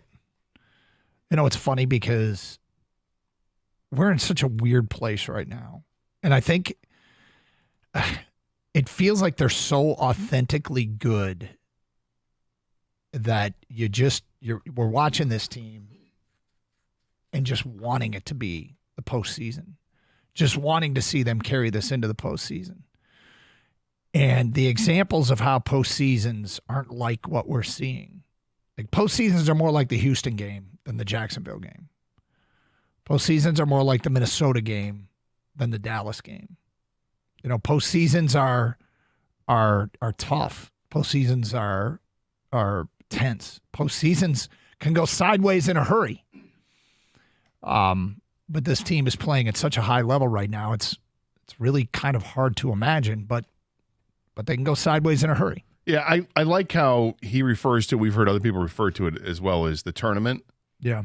Because it's what it is. This isn't, best of 5, best of 7. No, this is, you got to survive in advance. This is the tournament. Yep. And I think we get caught up a lot in how good the team is, and then we, as good as they are, I mean, Sunday was as good as it'll ever get, right? Yep. But and when they have a performance like that, I think we start to put further and further in the rearview mirror the very real possibility of any given Sunday. This is it really is. It's survival mode once you get to the playoffs because of that. Because anytime you can make a mistake and a team's going to capitalize on it. We've seen it happen in the other sports, and certainly it happens in football. We saw it in the NFC Championship game. You can't count any chickens before they're hatched. You have to be laser focused, and it's really throughout the entire game. I mean, do they basically only have one relatively immobile quarterback the rest of the year and Sam Darnold at the end? Everybody else can run a little bit. If some can run a little, some can run a lot. And it starts this weekend with Anthony Richardson, who I feel like is a good warm-up test for if you do face Jalen Hurts in the postseason. Like, he's not Lamar Jackson. He's probably more like Jalen Hurts than anything. Yeah, and Darnold can hurt you with his feet a little bit, too. He's gone off for some runs. I mean, he's not a run. That now as we're moving forward and looking for vulnerabilities is, okay, this is the first stretch of this game this Sunday is the first of a stretch of games and where I worry a little bit about the lack of depth now at linebacker being a part of it. Are they going to be able to slow down a mobile quarterback? They're going to see a lot of that the rest of the way. I've discussed how the regular season becomes this exercise in trying to check every box and answer every bell. Can they win on the road? Yes. Can they beat good teams? Yes. Can they win in bad weather games? Yes. Can they overcome injuries? Yes. Can they have a stinker of a half and still win a game? Yes.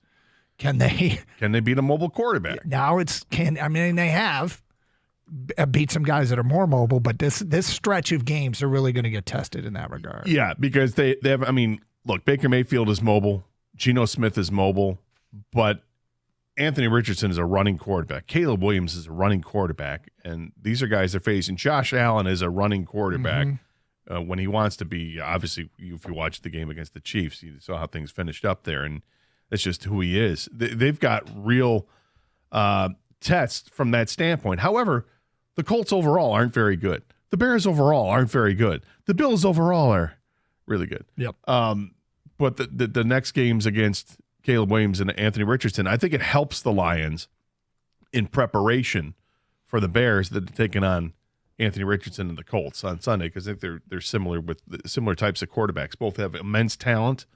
Both can absolutely run, and I'm not sure who's ahead of who right now in terms of their progression as a player. The difference between playing a Richardson and playing a Brock Purdy or Sam Darnold is they call plays for Richardson to run the ball. Josh Allen gets plays called for him to run the ball. Jalen Hurts gets plays for him to run the ball. So it's not improv. Yeah. That's part of the offense. And so I think it is a good dry run, Doug, as far as if you see Jalen Hurts in the playoffs, if you see Lamar Jackson in the Super Bowl or Josh Allen again in the Super Bowl, like those are guys that have to be accounted for on every offensive play. Like the Darnold, the Purdys, those are annoying because those aren't called. Like they just find a way to get out of a sack or whatever, gain yards with their legs, or just find an open receiver. Well, and if you look at the quarterbacks the Lions have defeated this year, Okay? They've defeated only one quarterback who's in the top 10 in the NFL in quarterback rating. And actually, that's not true. They've defeated two. They've defeated 9 and 10. They defeated Kyler Murray and Sam Darnold, are 9 and 10. The best quarterback they played this year beat Detroit, Baker Mayfield. Outside of that, you start moving down the list. You get to 16 for Stafford. Jordan Love is ranked 19th in quarterback rating. Geno Smith, 23. C.J. Stroud, 24. Trevor Lawrence, they didn't play him. My bad. Dak Prescott, 27. So the quarterbacks are sort of assembled in the middle to the bottom of the pack. Now, to be fair, if you look at the best quarterbacks in the league right now in terms of quarterback rating, I relish the opportunity to face the top quarterback in quarterback rating, Lamar Jackson, because we know where they'd be playing him. Or Joe Burrow. Lamar's 1, Burrow's 3. Derek Carr is quarterback in the team that's probably not a severe threat. Justin Herbert's in the AFC.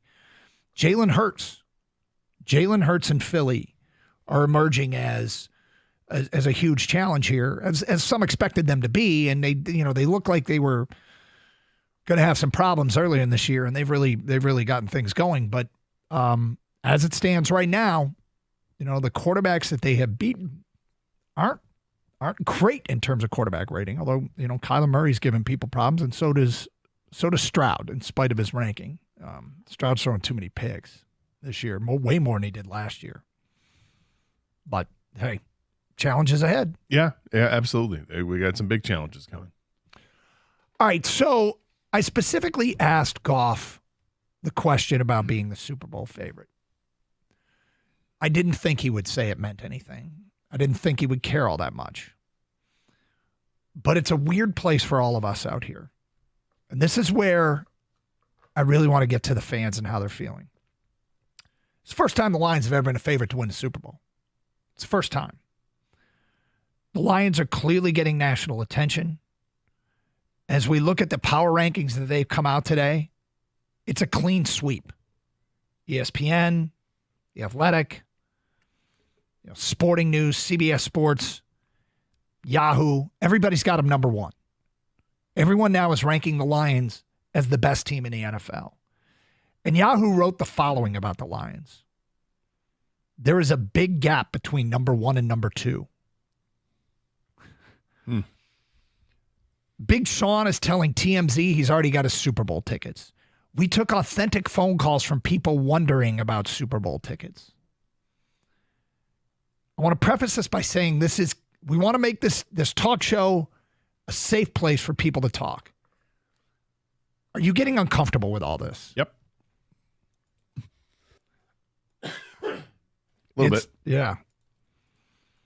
It's getting kind of weird. And I keep bringing up all the time left in this season.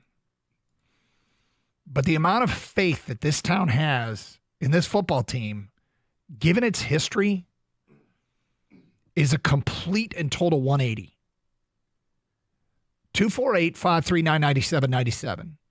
Are you growing uncomfortable with this?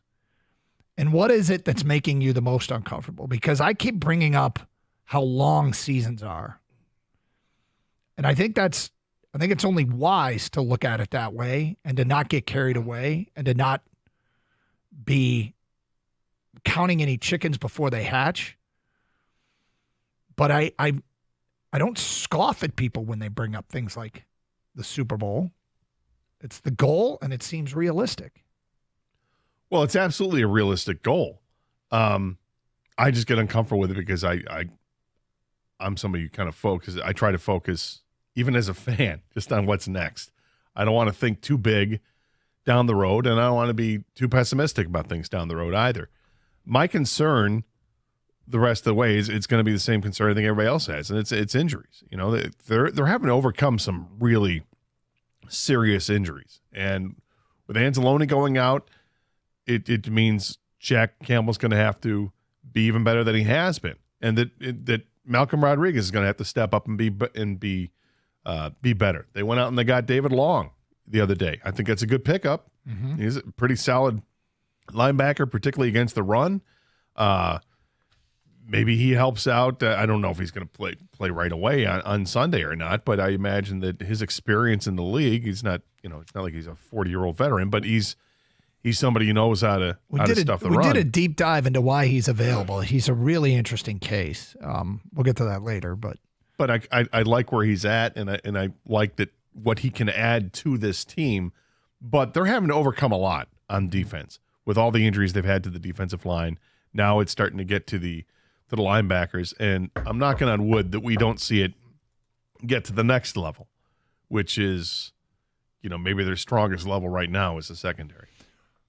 Are you growing uncomfortable with this borderline unanimous and over-the-top praise of our professional football team here in Detroit on November 19th? 248-539-9797. It's Carson Anderson, 97.1 The Ticket.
Brought to you by Precision Garage Door Service of Southeast Michigan. With multiple 50-plus point efforts on the season and a franchise record plus 46 margin of victory, Lions coach Dan Campbell doesn't understand the talk of running up the score, which his players like Carlton Davis have been responding to.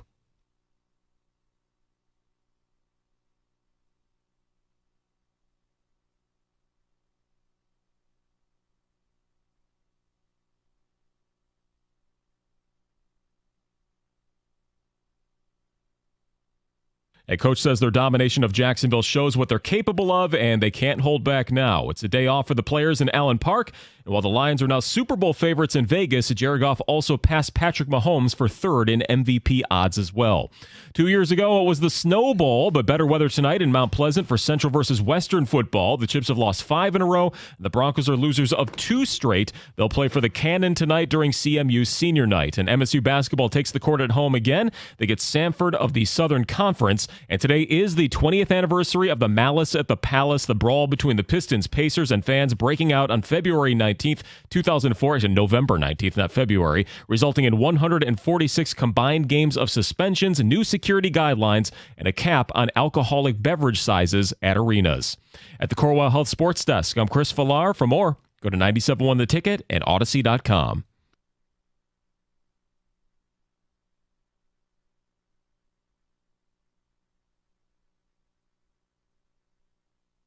Doug Carr, Scott Anderson, 97.1 The Ticket. Look, it's a really weird place. None of us have lived through this because never have the Lions been a Super Bowl favorite. They are now. They're the favorite to win the Super Bowl. They're number one in everybody's power ranking. I don't think anybody else. I think it's only Lions across the board. Yahoo Sports said it's not even close. We're taking calls from people about Super Bowl, and it's so far off. It really is, and there's a lot of work to be done. We asked Jared Goff what it meant. He said nothing. It doesn't mean anything. Somebody else was a favorite. It doesn't mean He wouldn't anything. even let you finish. No, he wouldn't, and I'm okay with that because it was a topic that I knew we were going to talk about with the listeners, and so I let me get Goff's take on it, and Goff shut it down as he should. Look, people, admittedly, if you want to call up and say you don't even like it, go so far as to say you don't even like it, that's fine because the whole thing is so foreign to us. It is so foreign to us. And we don't know how to act. we can't act like we've been there before because we've never been there before. No. The reason I'm not comfortable is I think all three of us we picked the Lions to win the Super Bowl this year, right? Preseason predictions. And I think, we knew they had enough talent to get into the tournament and win, obviously enough games to get there. But I think when you're mid-season Vegas favorites to win it all, like everyone now is expecting you to win it all, that's a different kind of, position to be in. Like you can quote-unquote luck your way to a win or two here. Like last year, the Lions could have made the Super Bowl, but they weren't favorites to make the Super Bowl. They were playing in San Francisco. I thought maybe that's something we could all think like, hey, they might have to go on the road at some point in the playoffs and win a game. But now they're predicted to host every game, be the favorite every game, and now win the whole thing. That is strange. That's where it gets nervous. When you talk about hosting an NFC Championship game, like if that's a real possibility, and it's happening so fast, it feels like, too, right? Like, this is like rapid fire. Like it is fast. I mean, because year 3, they get to the NFC Championship game. That's not supposed to happen in year 3. No way is that supposed to happen in year 3. And they've taken year 4 to a whole different level to this point. Still regular season games, but 9-1 through the first 10 games is incredible. 248-539-9797. Let's go to Mark in Detroit. You're on 97.1 The Ticket. Hi, Mark. Hey, how you guys doing? All right, Mark. Good. Obviously the players need to shut it down, and they can't think about that. But as fans, man, we can embrace the fact that we're being favored to go all the way and win the Super Bowl. I've been going to games for over 45 years, been taking my son for the last 15 years to games. And, man, it's just fantastic to be a Lions fan at this time. And I think that we can all, not the players, but as fans, we can just say, hey, let's do it. Let's be optimistic and look at the Super Bowl. It does. See, the thing is, it probably is foolish, given where we are in this season, and yet when you watch the product, it doesn't feel even remotely foolish. Not at all. And here's another thing. I think that they need to sign Barry, Calvin, and Sue. Just to bring them along and take them to the Super Bowl and get those 3 boys a ring. Or not, but I like that Barry and Calvin are part of the organization and part of the ambassadors of the Detroit Lions, and they're back in the fold, and everybody's smiling, everybody's happy. That's great. That's some good work from Rod Wood. Chris and Novi, you're next on 97.1 The Ticket. Hi, Chris. Hey, how you doing today? Good, thank you. I'm 62, been a Lions fan forever, and I haven't sat down to watch a Lions game this year because I'm standing constantly. I'm a wreck. I'm a ball of nerves. I wish the national media attention would get off the Lions because I think it's going to jinx them, and I feel extremely nervous. However, my wife and I did buy Super Bowl tickets last night. And it's kind of, what are we going to do? You give us the whole preamble about how nervous you are, and then you went out and you bought Super Bowl tickets. How'd you buy Super Bowl tickets? Yeah, we did. She went online and worked her magic and came up with 2 tickets. Wow. And we did it, and it was the most nerve-wracking thing I've ever done. Now I'm going to have to hover to watch the games because I'm going to be nervous. Are you sure you have? I'm not sure if the tickets go on sale. No, she's got. I don't know who she got them through. We went through the whole thing online, and I they think were you can actually get 'em. offered hotels and game party passes too, tailgating passes. Wow. What dare I ask? How much? A whole bunch. Okay. Well, you say what A you're whole- comfortable a with, whole my bunch friend. of money. Yeah, I understand. Well, Chris, you give us the whole preamble of how you're nervous, and then you tell us you went and bought Super Bowl tickets. I know. I know. Yep. All There right. you go. Fair enough. Thank you. 248-539-9797. Are you uncomfortable with all this, Detroit? We go to Joe in Birmingham. Hi, Joe. Good morning, guys. Honestly, when I'm thinking about this, I'm thinking about someone who kind of grew up broke and then made his way through life and ended up getting really wealthy and is still afraid to spend money. Yeah. This is like one of those deals where, you're always afraid of the worst case scenario because that's all you knew growing up, but it's a different day and we should celebrate that. And if I'm going to be nervous about anything, it's going to be about Harbaugh getting another shot at the Super Bowl. The only headline that kind of keeps me up at night is the one that says how he saved Michigan football and wrecked it in another sense, all in one fell swoop. That's my big concern. Well, I mean, because I don't think he's going to lose it twice. I don't know if it matters that he's lost it once. I mean, of course he doesn't want to, but there's a lot of people that don't want things that they don't get a chance to get. I mean, the Lions have never even been there. Never even been there. They will be, if you don't think they'll be wildly motivated, they obviously will be. But, everybody wants to win. Thomas on a cell. You're on 97 on the ticket. Hi, Thomas. Gentlemen, how's it going? Okay. All right. I just want to say this one thing. I'm not going to take too much of your time up. But you remember how, and we've all done it, you would look at another team. Let's take the Steelers of the 70s or the 49ers of the 80s or the Dallas Cowboys of the 90s or the, Tom Brady of the 2000s, right? And you would always look at these teams and be like, God, why can't the Lions look like that? Why can't the Lions do that? And now here we are.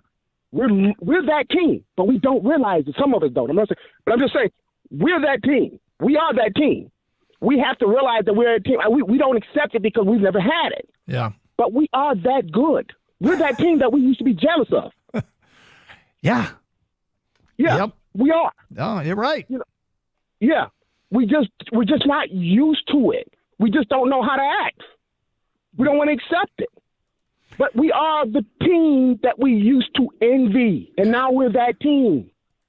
It just feels, know what? I think that my being uncomfortable with that is there's a bunch of weeks to go still. Like being that team in November isn't the goal. Well, it's not the goal because we're not used to it being the goal. Yeah. Well, we're just not. Yeah, we're just not used. We're used to backing into the playoffs. Dude, they're 100%. I used to look, Thomas. We would craft like, how can we make this work? How can we make the Lions win the division? If Green Bay slips up this week, that opens up there was always about somebody else. Yeah, exactly. It wasn't about just hold serve. This is all about the Detroit Lions. It's all about the Detroit Lions. Just keep doing what you're doing. I think anybody that is reluctant still to embrace how good this team is, I think they're waiting to see what happens against the Buffalo Bills. They want to see this team take on another team that they would deem as worthy of a Super Bowl contending team. Because I don't think you're thinking the Jags are that team. The Texans without, the players they were playing without against the Lions, you're not thinking of them. I don't think people are really believing that Green Bay is that team. Mm-hmm. In Minnesota, you're thinking the Vikings were just because they have this great start. I mean, the Lions haven't faced a team to this point that I would consider to be a Super Bowl contending team just yet. And that's just the way the schedule works because it's going to happen, right? I mean, they got Buffalo coming up, San Francisco towards the end of the season, and then we'll see where Minnesota is. Are they pretenders or are they for real? And if they're for real, the last game of the regular season could be interesting. Hey, Michigan Auto Accident Attorneys, they specialize only in auto and truck accidents. Many law firms don't specialize, but focus on many different areas of law. And because of that specialization, they've got the largest auto accident settlement and largest truck accident settlement in the state of Michigan. Here's the other thing. Many people call Michigan Auto Law because they can't get a call back from their current law firm.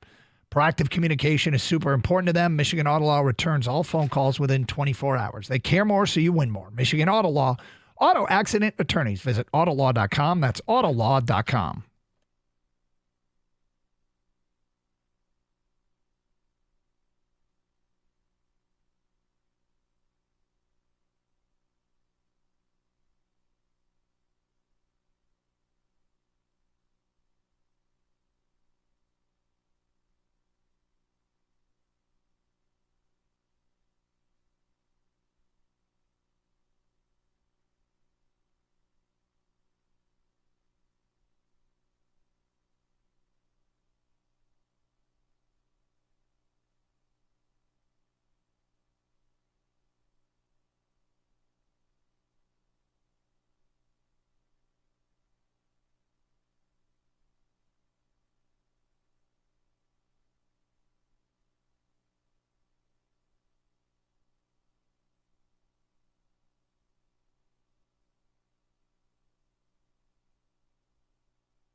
Lions fans, look, it's cool the way this football team's playing.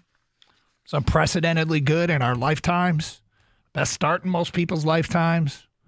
First time they've been the Super Bowl favorite ever. And yet we're asking you today, you're getting a little uncomfortable with this.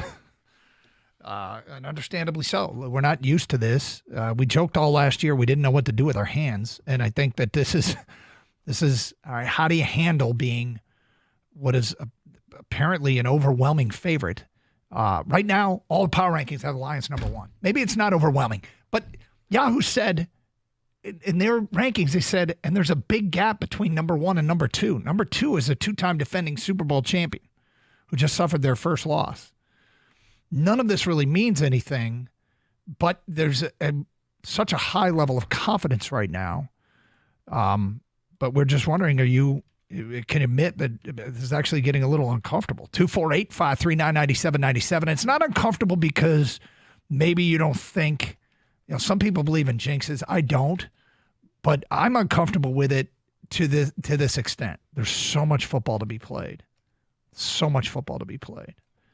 Gator, you're more of a jinx guy, but you don't seem worried about jinxes. Well, I'm just, what's real that you can worry about? And I think you can always worry about injuries, and that's what has me concerned. I think this team is the best team in football. I think they are. I think their offense, when their offensive line is together and healthy, it's the best offense in football. It's the best way to start what you're going to do. And having those two running backs behind them is amazing because it opens up everything. Mm-hmm.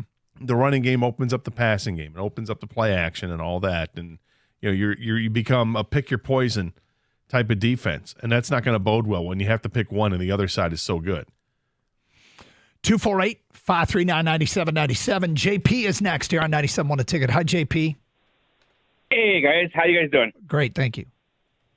Been a big fan of the show.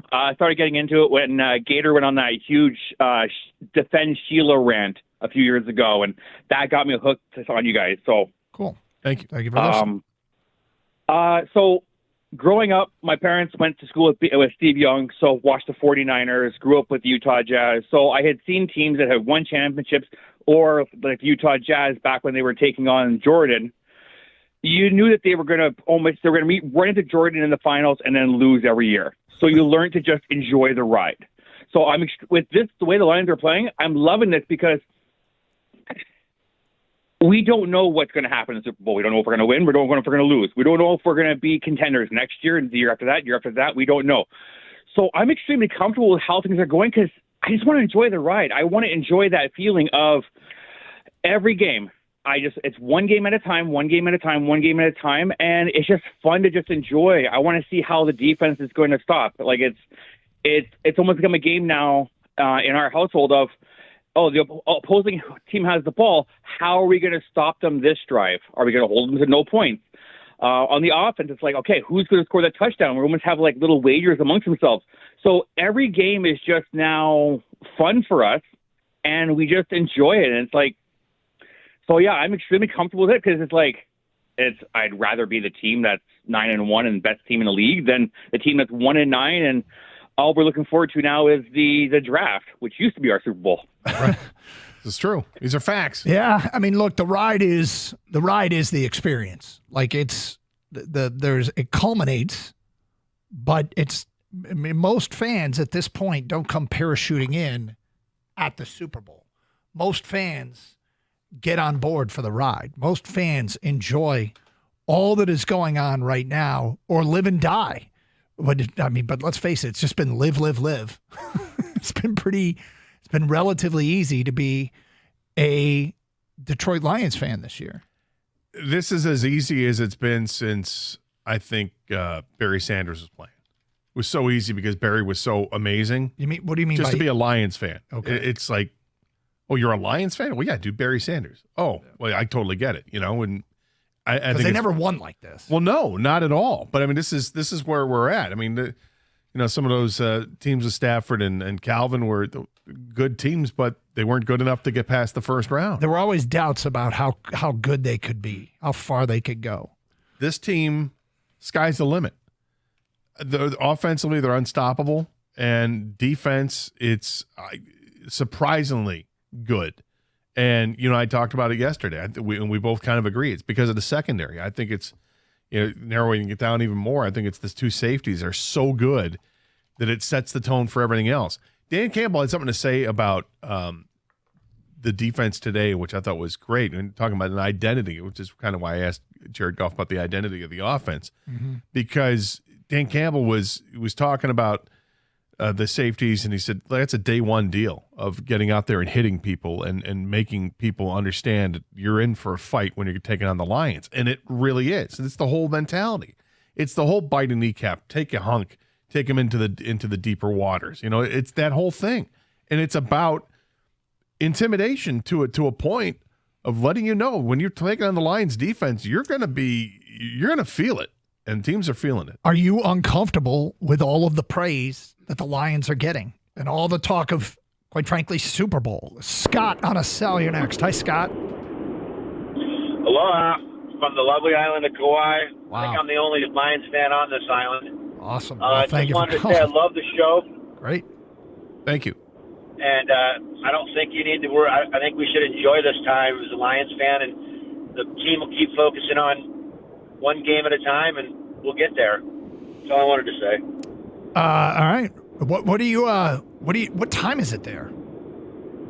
It's 6:30 in the morning. All right. I'm driving to work. You guys are my guilty pleasure in the morning to drive to work. How long does it take you to get to work? About 40 minutes. All right. So you get to listen to 40 minutes of show Nice. every day on your drive into work. What do you do in Hawaii? I manage a resort up in Princeville. Nice. Oh, the Princeville. Sure. Now, do you see Lions fans come through? I see them sometimes. I see a lot of Packers fans for some reason, which annoys me. But not as much as Bears fans. But it's interesting though. Yeah. Do you wear your Lions gear around? Anybody ever comment? Yeah. Sundays I usually I'll wear like a Lions polo shirt or something while I'm at work if I have to work on Sundays. So. Interesting. Good for you. It's interesting though, getting up at 7 a.m. to start watching football though. It took a while to get used to, but it's Yeah. awesome. So are you originally from here, Scott? Toledo. Okay, gotcha. And grew up a Lions fan. When'd you move to Hawaii? About 20 years ago. Gotcha. Cool. Well, enjoy. Way to represent on the island for us. Yeah, I don't think you have to tell somebody who lives in Hawaii to enjoy. No. That's awesome. I've tried to call in a couple times, but we have so many dead zones here that the phones drop. So, but this is the longest stretch I have. So, I Awesome. appreciate you putting me on, and go Lions. All right, Go thanks, Lions. Scott. Thank you, Scott. I believe that's where my brother spent his honeymoon at the Princeville Resort. Is that right? Yeah. I'm just glad he was able to speak English to us. Well, that he's moved in Hawaii. He's adapted. Quite He's nice. adapted, Yeah, yes. quite From the nice. island of Toledo to the island of Kauai.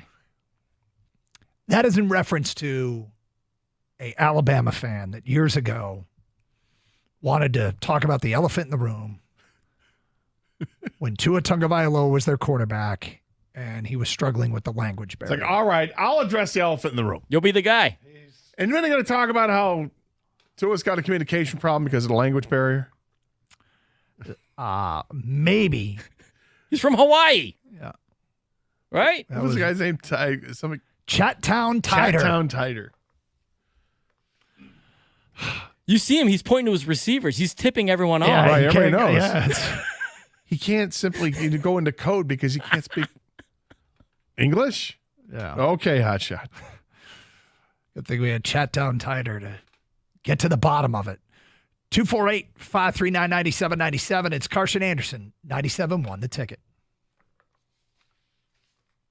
Do you know what your water score is in your home? Telltale signs like water spots, dingy laundry, or dry skin indicate your water score isn't as high as it should be. Weather's turning colder. Call my friends at CGC Water and find out what your water score is. They'll test your water and survey your home to rank your water. If you aren't satisfied with your water score, CGC can recommend the Kinetico treatment solution to improve it. Call 855-339-4242 or visit cgcwater.com. Your authorized independent Kinetico dealer. Tell them Doug Karsh sent you.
Doug Carr, Scott Anderson, 97.1 The Ticket.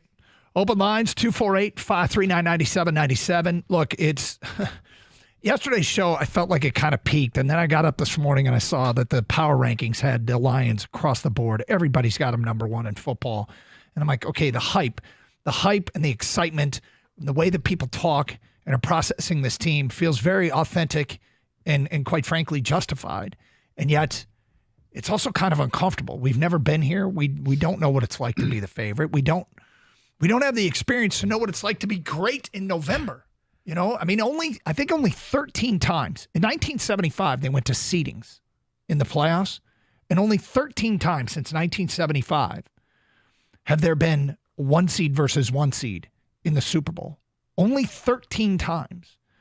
So I'd have to go back and see what the one seed's records are. But just because it's almost 50 years, just out of reference. Yes. This will be, well, was it the 75 Super Bowl or 75 season? I don't know, because if it was a 75 Super Bowl, this will be the 50th year. But the point being, we don't have enough experience to know that this, like how quickly things can unravel. And yet they look like a machine. I mean, the Lions look like a machine right now. 248-539-9797. Are you uncomfortable with all of the praise? You know, it's funny. You talk about the power rankings and stuff like that. Last night I'm scrolling through. I came across a mock draft. Dude, you're going to die today. We need to get Gator some more water or something. I don't know what's happened. It's usually me that's struggling. Yeah, I don't know what the hell happened there. But I came across a mock draft, and I'm only looking at mock drafts to see where the Lions draft. And I'm drafting 32nd. Yeah. That was the first one I saw. Yeah. There you go. Feedback coming in. Bless your heart. Lions and Super Bowl are two things that don't belong together. I'll only believe it when I see it. Who cares what some nerds in the desert thinks? I mean, you know. I get it.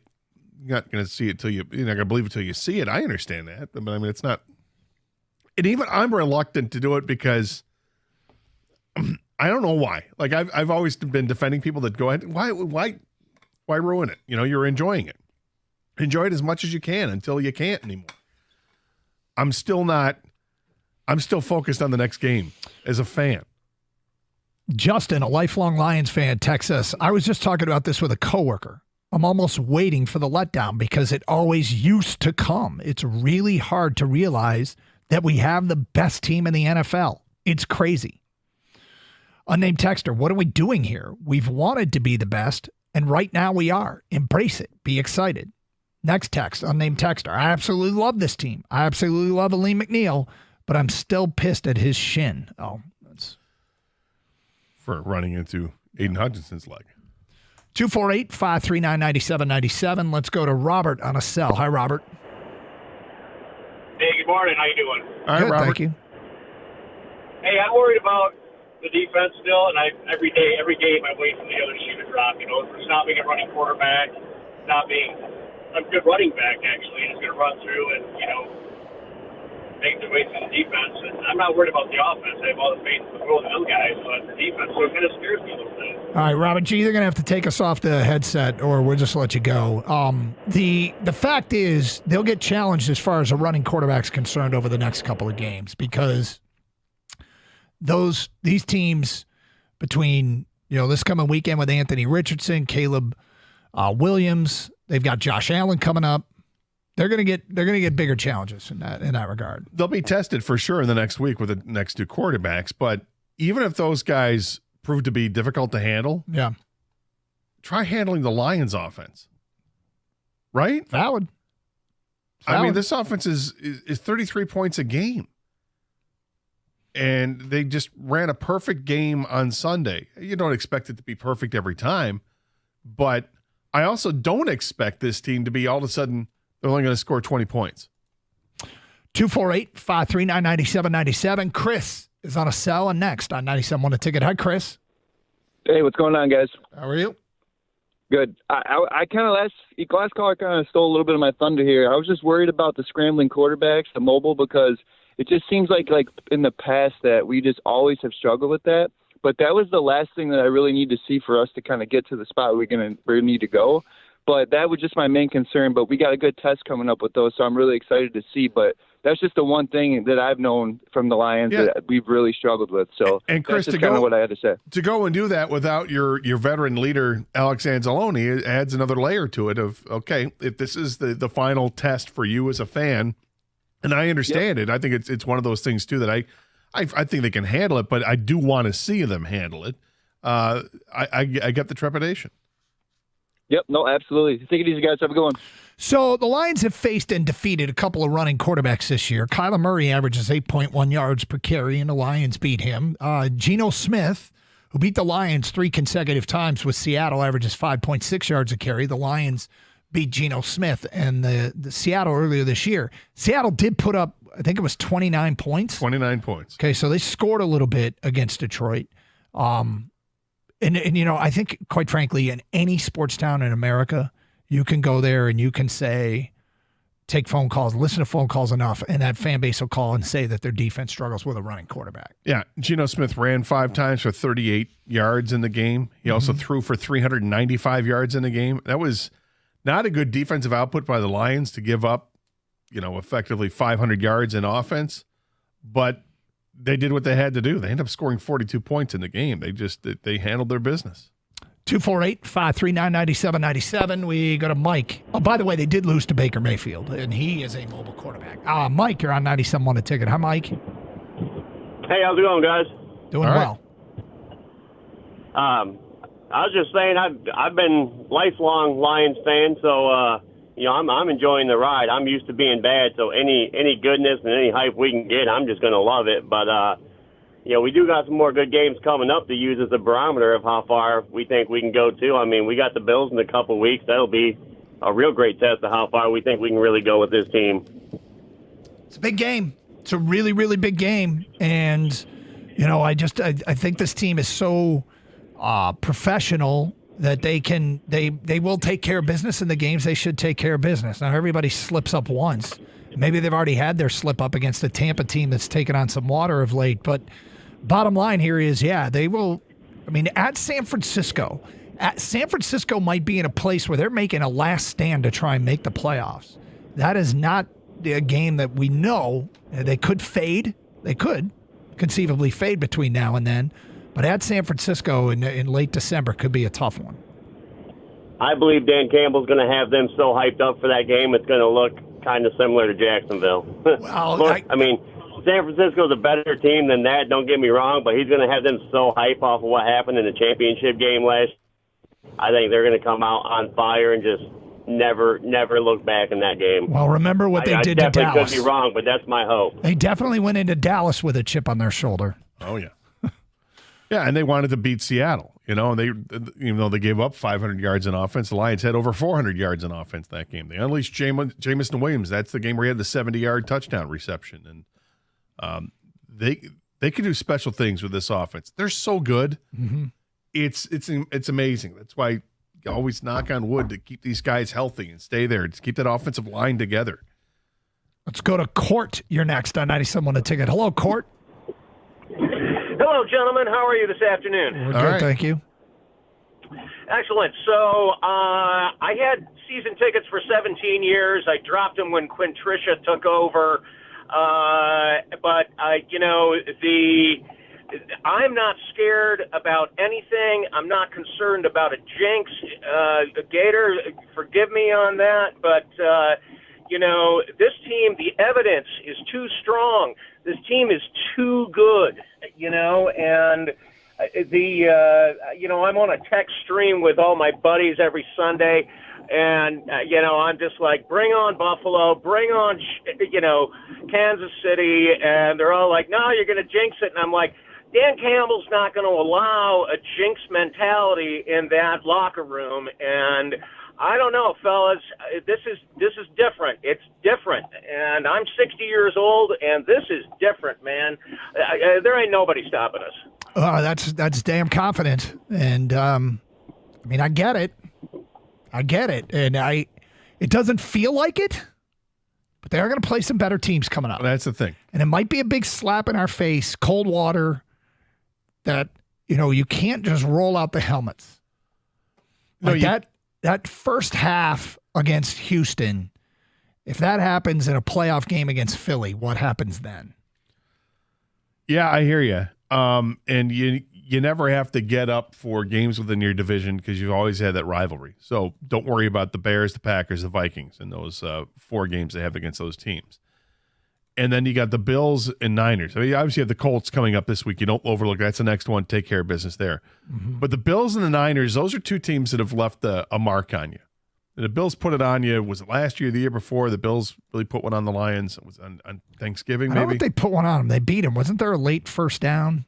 Josh Allen scrambled for a first down or something. Nonetheless, you didn't want to lose that game, No. and you did. So that's on the revenge tour. And we know what happened with San Francisco.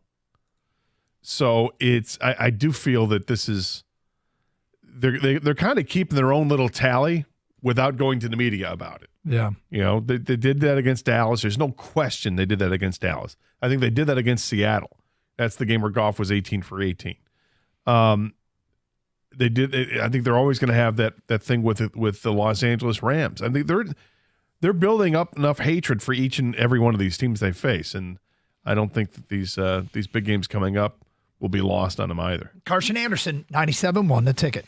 Hey, the NBA is back, and FanDuel, America's #1 sportsbooks, wants you to catch all of the action. Right now, FanDuel is giving everyone 3 months of NBA League Pass, so you can watch out-of-market games, root against the detestable Celtics. Maybe you want to bet an out-of-market game, then you can watch it. All you have to do to catch every tip-off and buzzer beater is place any $5 bet on an NBA game to get 3 months of NBA League Pass courtesy of FanDuel. Just visit FanDuel.com/Doug. That's FanDuel.com/Doug. FanDuel is the official sportsbook partner of the NBA. Must be 21 or over and present in Michigan. After 3-month free trial, the full price of League Pass will automatically be charged monthly. Cancel anytime. No refunds. Terms, restrictions, and embargoes apply. Limit 1 pass per customer. See terms at sportsbook.fanduel.com. Gambling problem? Call 1-800-GAMBLER.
Doug Carr, Scott Anderson, 97.1 The Ticket. Open lines, 248-539-9797.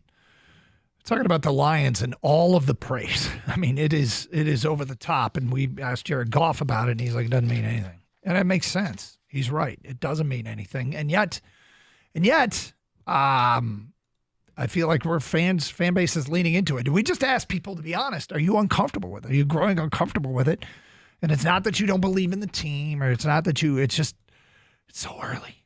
It's so early in the year.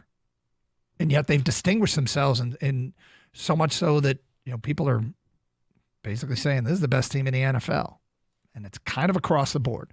We go to Scott on a cell. You're on 97.1 The Ticket. Hi, Scott. Yes, sir. What's up? Hey, I'm pretty comfortable knowing that last year, the first game of the season, coming out and beating Kansas City Super Bowl champs. Preseason, everybody writes that off, but they still had their starters in. We came out, we did what we had to do. My heart was stopping for the Texas game, but we did what we had to do. We beat the undefeated Vikings. We've come out, we've done whatever we had to do to win the games. That's my confidence level. And then you take Hutch out, we haven't missed a beat. You take Laporta out, we didn't even miss him. Now you got Anzalone out, next man stepping up. I think we got this. That's my confidence level. Well, the Anzalone thing is going to be interesting as they face these mobile quarterbacks in the next couple of weeks. It's going to be green dot for Jack Campbell. Campbell seems to be, he is getting praise in all seriousness. Obviously, I'm a big fan, but people are really, really hyping up Jack Campbell. But the linebacking core, the defense in general is going to get challenged in a way it hasn't been challenged in several weeks. And, the C.J. Stroud isn't the most mobile guy. Obviously, Darnold isn't. These guys can run a little bit, but not like Anthony Richardson, not like Caleb Williams, and not like Josh Allen.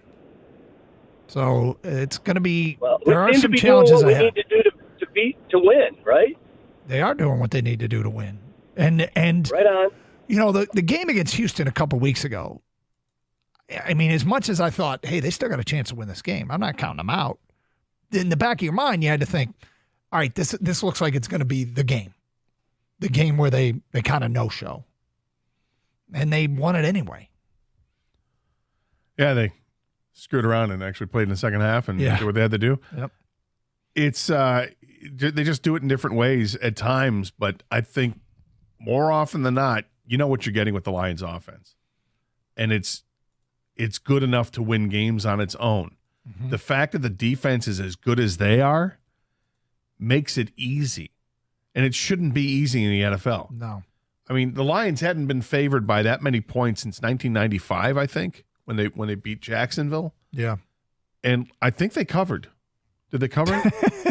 I mean, it's crazy. And I think they're favored by 8.5 for already this week against Indianapolis on the road.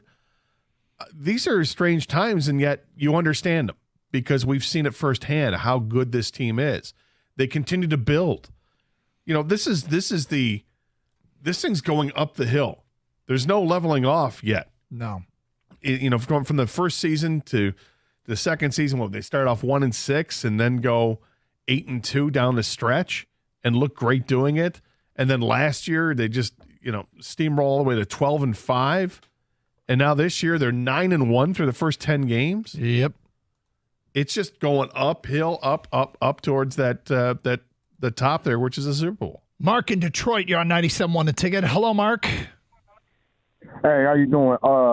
I'm not even. I watch a lot of football, and I'm not even a Lions fan. But this team, I'm gonna tell you what. They're the bullies. They bully everybody, and they have more athletes than what people give them credit for. And against Houston, the dog was behind the gate in the first half. And then in the second half, the bully came out, and they bullied Houston, and they bully everybody. And I don't see any stop because I think when you're a coach and you come in and you the same way every day and you start out from the bottom up like they did, and Dan Campbell doesn't care what talent you got, where you come from. If you don't perform and block and do the fundamentals first, you won't be on the football team. You won't be on the field. And this team knows how to play and how to be physical. And when you physical football team, you had a chance to win every. I don't see nobody beating them. And KC, talent-wise, if you look at the whole team, they're not even messing with the Lions by a long shot. The only one they got is Patrick Mahomes. I give him credit. But the way Jared Goff is playing, he's playing better than any quarterback in the NFL. I don't care what nobody says. Everybody has where they play bad. But when you efficient like that, you can't lose. I don't see unless you score 30 points and then they don't care, and then you got to put it in the end zone. They're top 5 in third down. My favorite part of this call is you're giving Patrick Mahomes credit. Somebody should. No. But no. Patrick Mahomes is Patrick. I'm not saying that. I'm saying he's a good quarterback. Yeah, but we know. When you play with the efficiency that Goff is playing, you can't beat them. You got to score 30 points. How many teams can score 30 points? What, Philly? KC? That's not too many. Even Pittsburgh. You got to score 30 points. Seattle kind of did. They had 29. There are teams that. And they gave up 42. Yeah.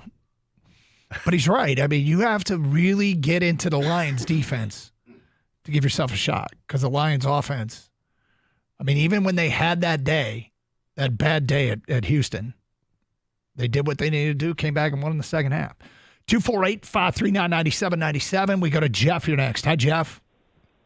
Hey, how you guys doing? What's up, Jeff? Yeah, I mean, this team is still hard to believe that they're playing this good. Only two things I worry about is, I mean, the offensive line is their strength. Jared Goff, his numbers are there because he has all day to throw.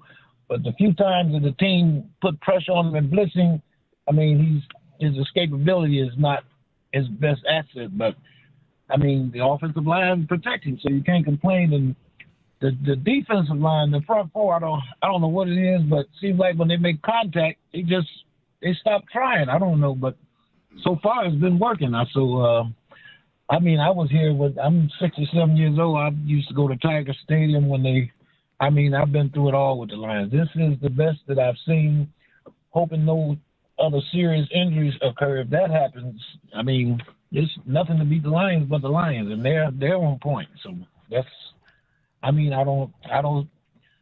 they're going to make it to the Super Bowl. Winning the Super Bowl is a whole different thing. It's the best team on that given day. So far, so good. That's the thing about it, though, is the playoffs. It's the best team on that given day.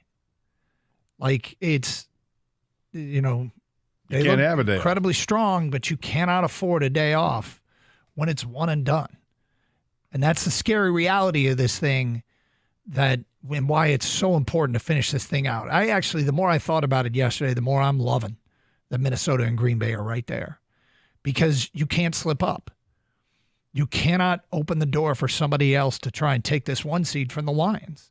And they cannot, because they know that job one's to win the division.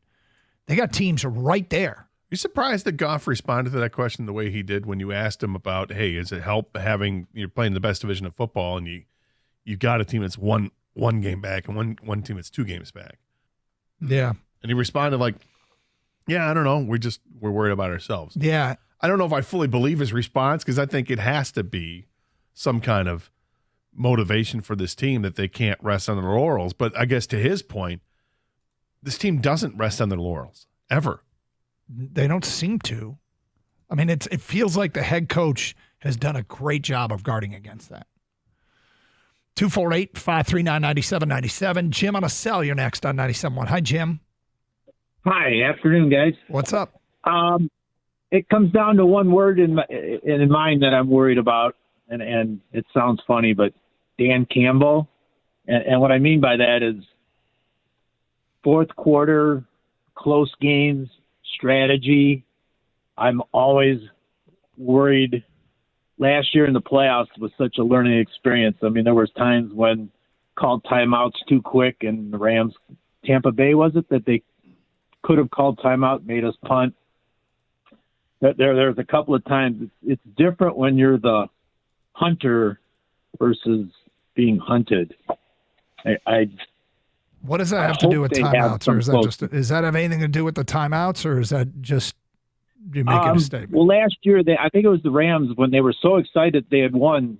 Jared Goff called timeout like when he was kneeling down in 10 seconds, and then the refs going, "What are you calling timeout so quick for?" And the coach afterwards said, "I knew it was over," but they could have actually stopped the clock and made us punt. There's just times at the end of games I'm worried we're not battle tested in those close contests. That that's what worries me coming up. I think we're great in the when we, when we're doing fourth down and all that, when we can win big. But the close games, sometimes it's better to punt and pin them back if we got such a good defense rather than, giving the ball at the 40 or 50 and you're putting your defense in a hole and not letting them go the whole field and stuff like that. So it comes down to the close games. I just, the end of games, I want to see us how we handle them. Well, they won that game, and they won the Buccaneers game. I think the Bucs game is the one he was thinking of. Where they... And it was a Tampa Bay mishandling of... Didn't Tampa Bay kind of give up towards the end there? I don't remember. But things are good if it was Tampa that messed it up. Things are good when people are confusing the other team's issues with your own. Yep. Did they mess something up? Kang, do you remember that? Did they mess something up? Yeah, they messed it up. I think Todd Bowles addressed it after the game, too, that they said they should have used a timeout, and they could have actually got the ball back, or there could have been like a couple seconds left on the clock. I think it was the end of they had a timeout left on the last drive for the Lions. Lions took over 1st and 10 at the Tampa Bay 28. But, I mean... Goff kneeled down a little too quickly. Yeah. He should have waited it all the way to like 1 second. Lions are up by 8, and they're in field goal range. So, whatever. 248-539-9797. Carson Anderson, 97.1.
Sorry. Took a bad bite. One bite too many. Yeah? Coming out of the commercial break, one bite too many. What'd you have? Had a turkey sandwich today with some avocado, Swiss cheese, shaved turkey, avocado, Swiss cheese, sprouts, and a little Dijon mustard on a toasted whole wheat bread. Sounds good. It actually does sound good. Good. But it's a lot going on. Yeah, it is. No E. coli carrots? No E. coli carrots. We checked our carrots, made sure that none of our baby carrots, and there's always baby carrots in our vegetable drawer. None of them were the brands that were recalled for E. coli. So, the sprout's an interesting call. Yeah. It's good. It's like nice texture. I don't know if it has any flavor, but it's nice texture to get in there, a little crunch. But what I like to do is you smash the avocado on the toast, and then you put the sprouts on top of that, and they kind of glue in. Mm-hmm. Then you go the turkey, then the cheese, and then the mustard on the other end. So gotcha. Yep, comes together nicely. No, if I had time this morning, there would have been some onion, some lettuce, and some tomato. Would have been a big sandwich, but they do with what anyway, I took a bad bite. Took one bite during Flar's last story in the update, and I'm like, uh-oh, this is cutting it close, and I was chewing as the... It's okay. Yeah, but all right, so, look, I want to react to something. We'll get back to your phone calls in a moment. It's kind of our annual, shouldn't this game be on the weekend no matter what topic, Central and Western? And I know you CMU grads and you Western grads out there, you love this game, this rivalry, but it's just lost a lot when it's on a rainy Tuesday in Mount Pleasant. Is it going to be raining tonight? It will not be. It's not supposed to. It's got like an 8% chance of rain, light winds, 4 to 5 mile an hour. It's going to be like 51 degrees out there, according to weather.com anyway. And I suppose that the weather situation beats what's going to be on Saturday, although not much rain, but it'll be colder, 45 degrees in midday, and 17 mile an hour winds. So I think if you're a fan, you'd take tonight's weather. However, there won't be any fans. It's a Tuesday night with the biggest rivalry in both of those schools. And you're doing it on a Tuesday night. I think it's so dumb to do that. I mean, this is where you play Ball State. You know, you play Kent State, Ohio U. Yeah. You don't play your rival. You wouldn't play Eastern either. You know, not the directional schools within the state. It doesn't make sense to me. Well, I'm just looking back at the history. These are the games, this is the 2023 Tuesday last year, Wednesday in 2022, Wednesday in 2021, Wednesday in 2020, 2019 and 2018, it was on a Saturday.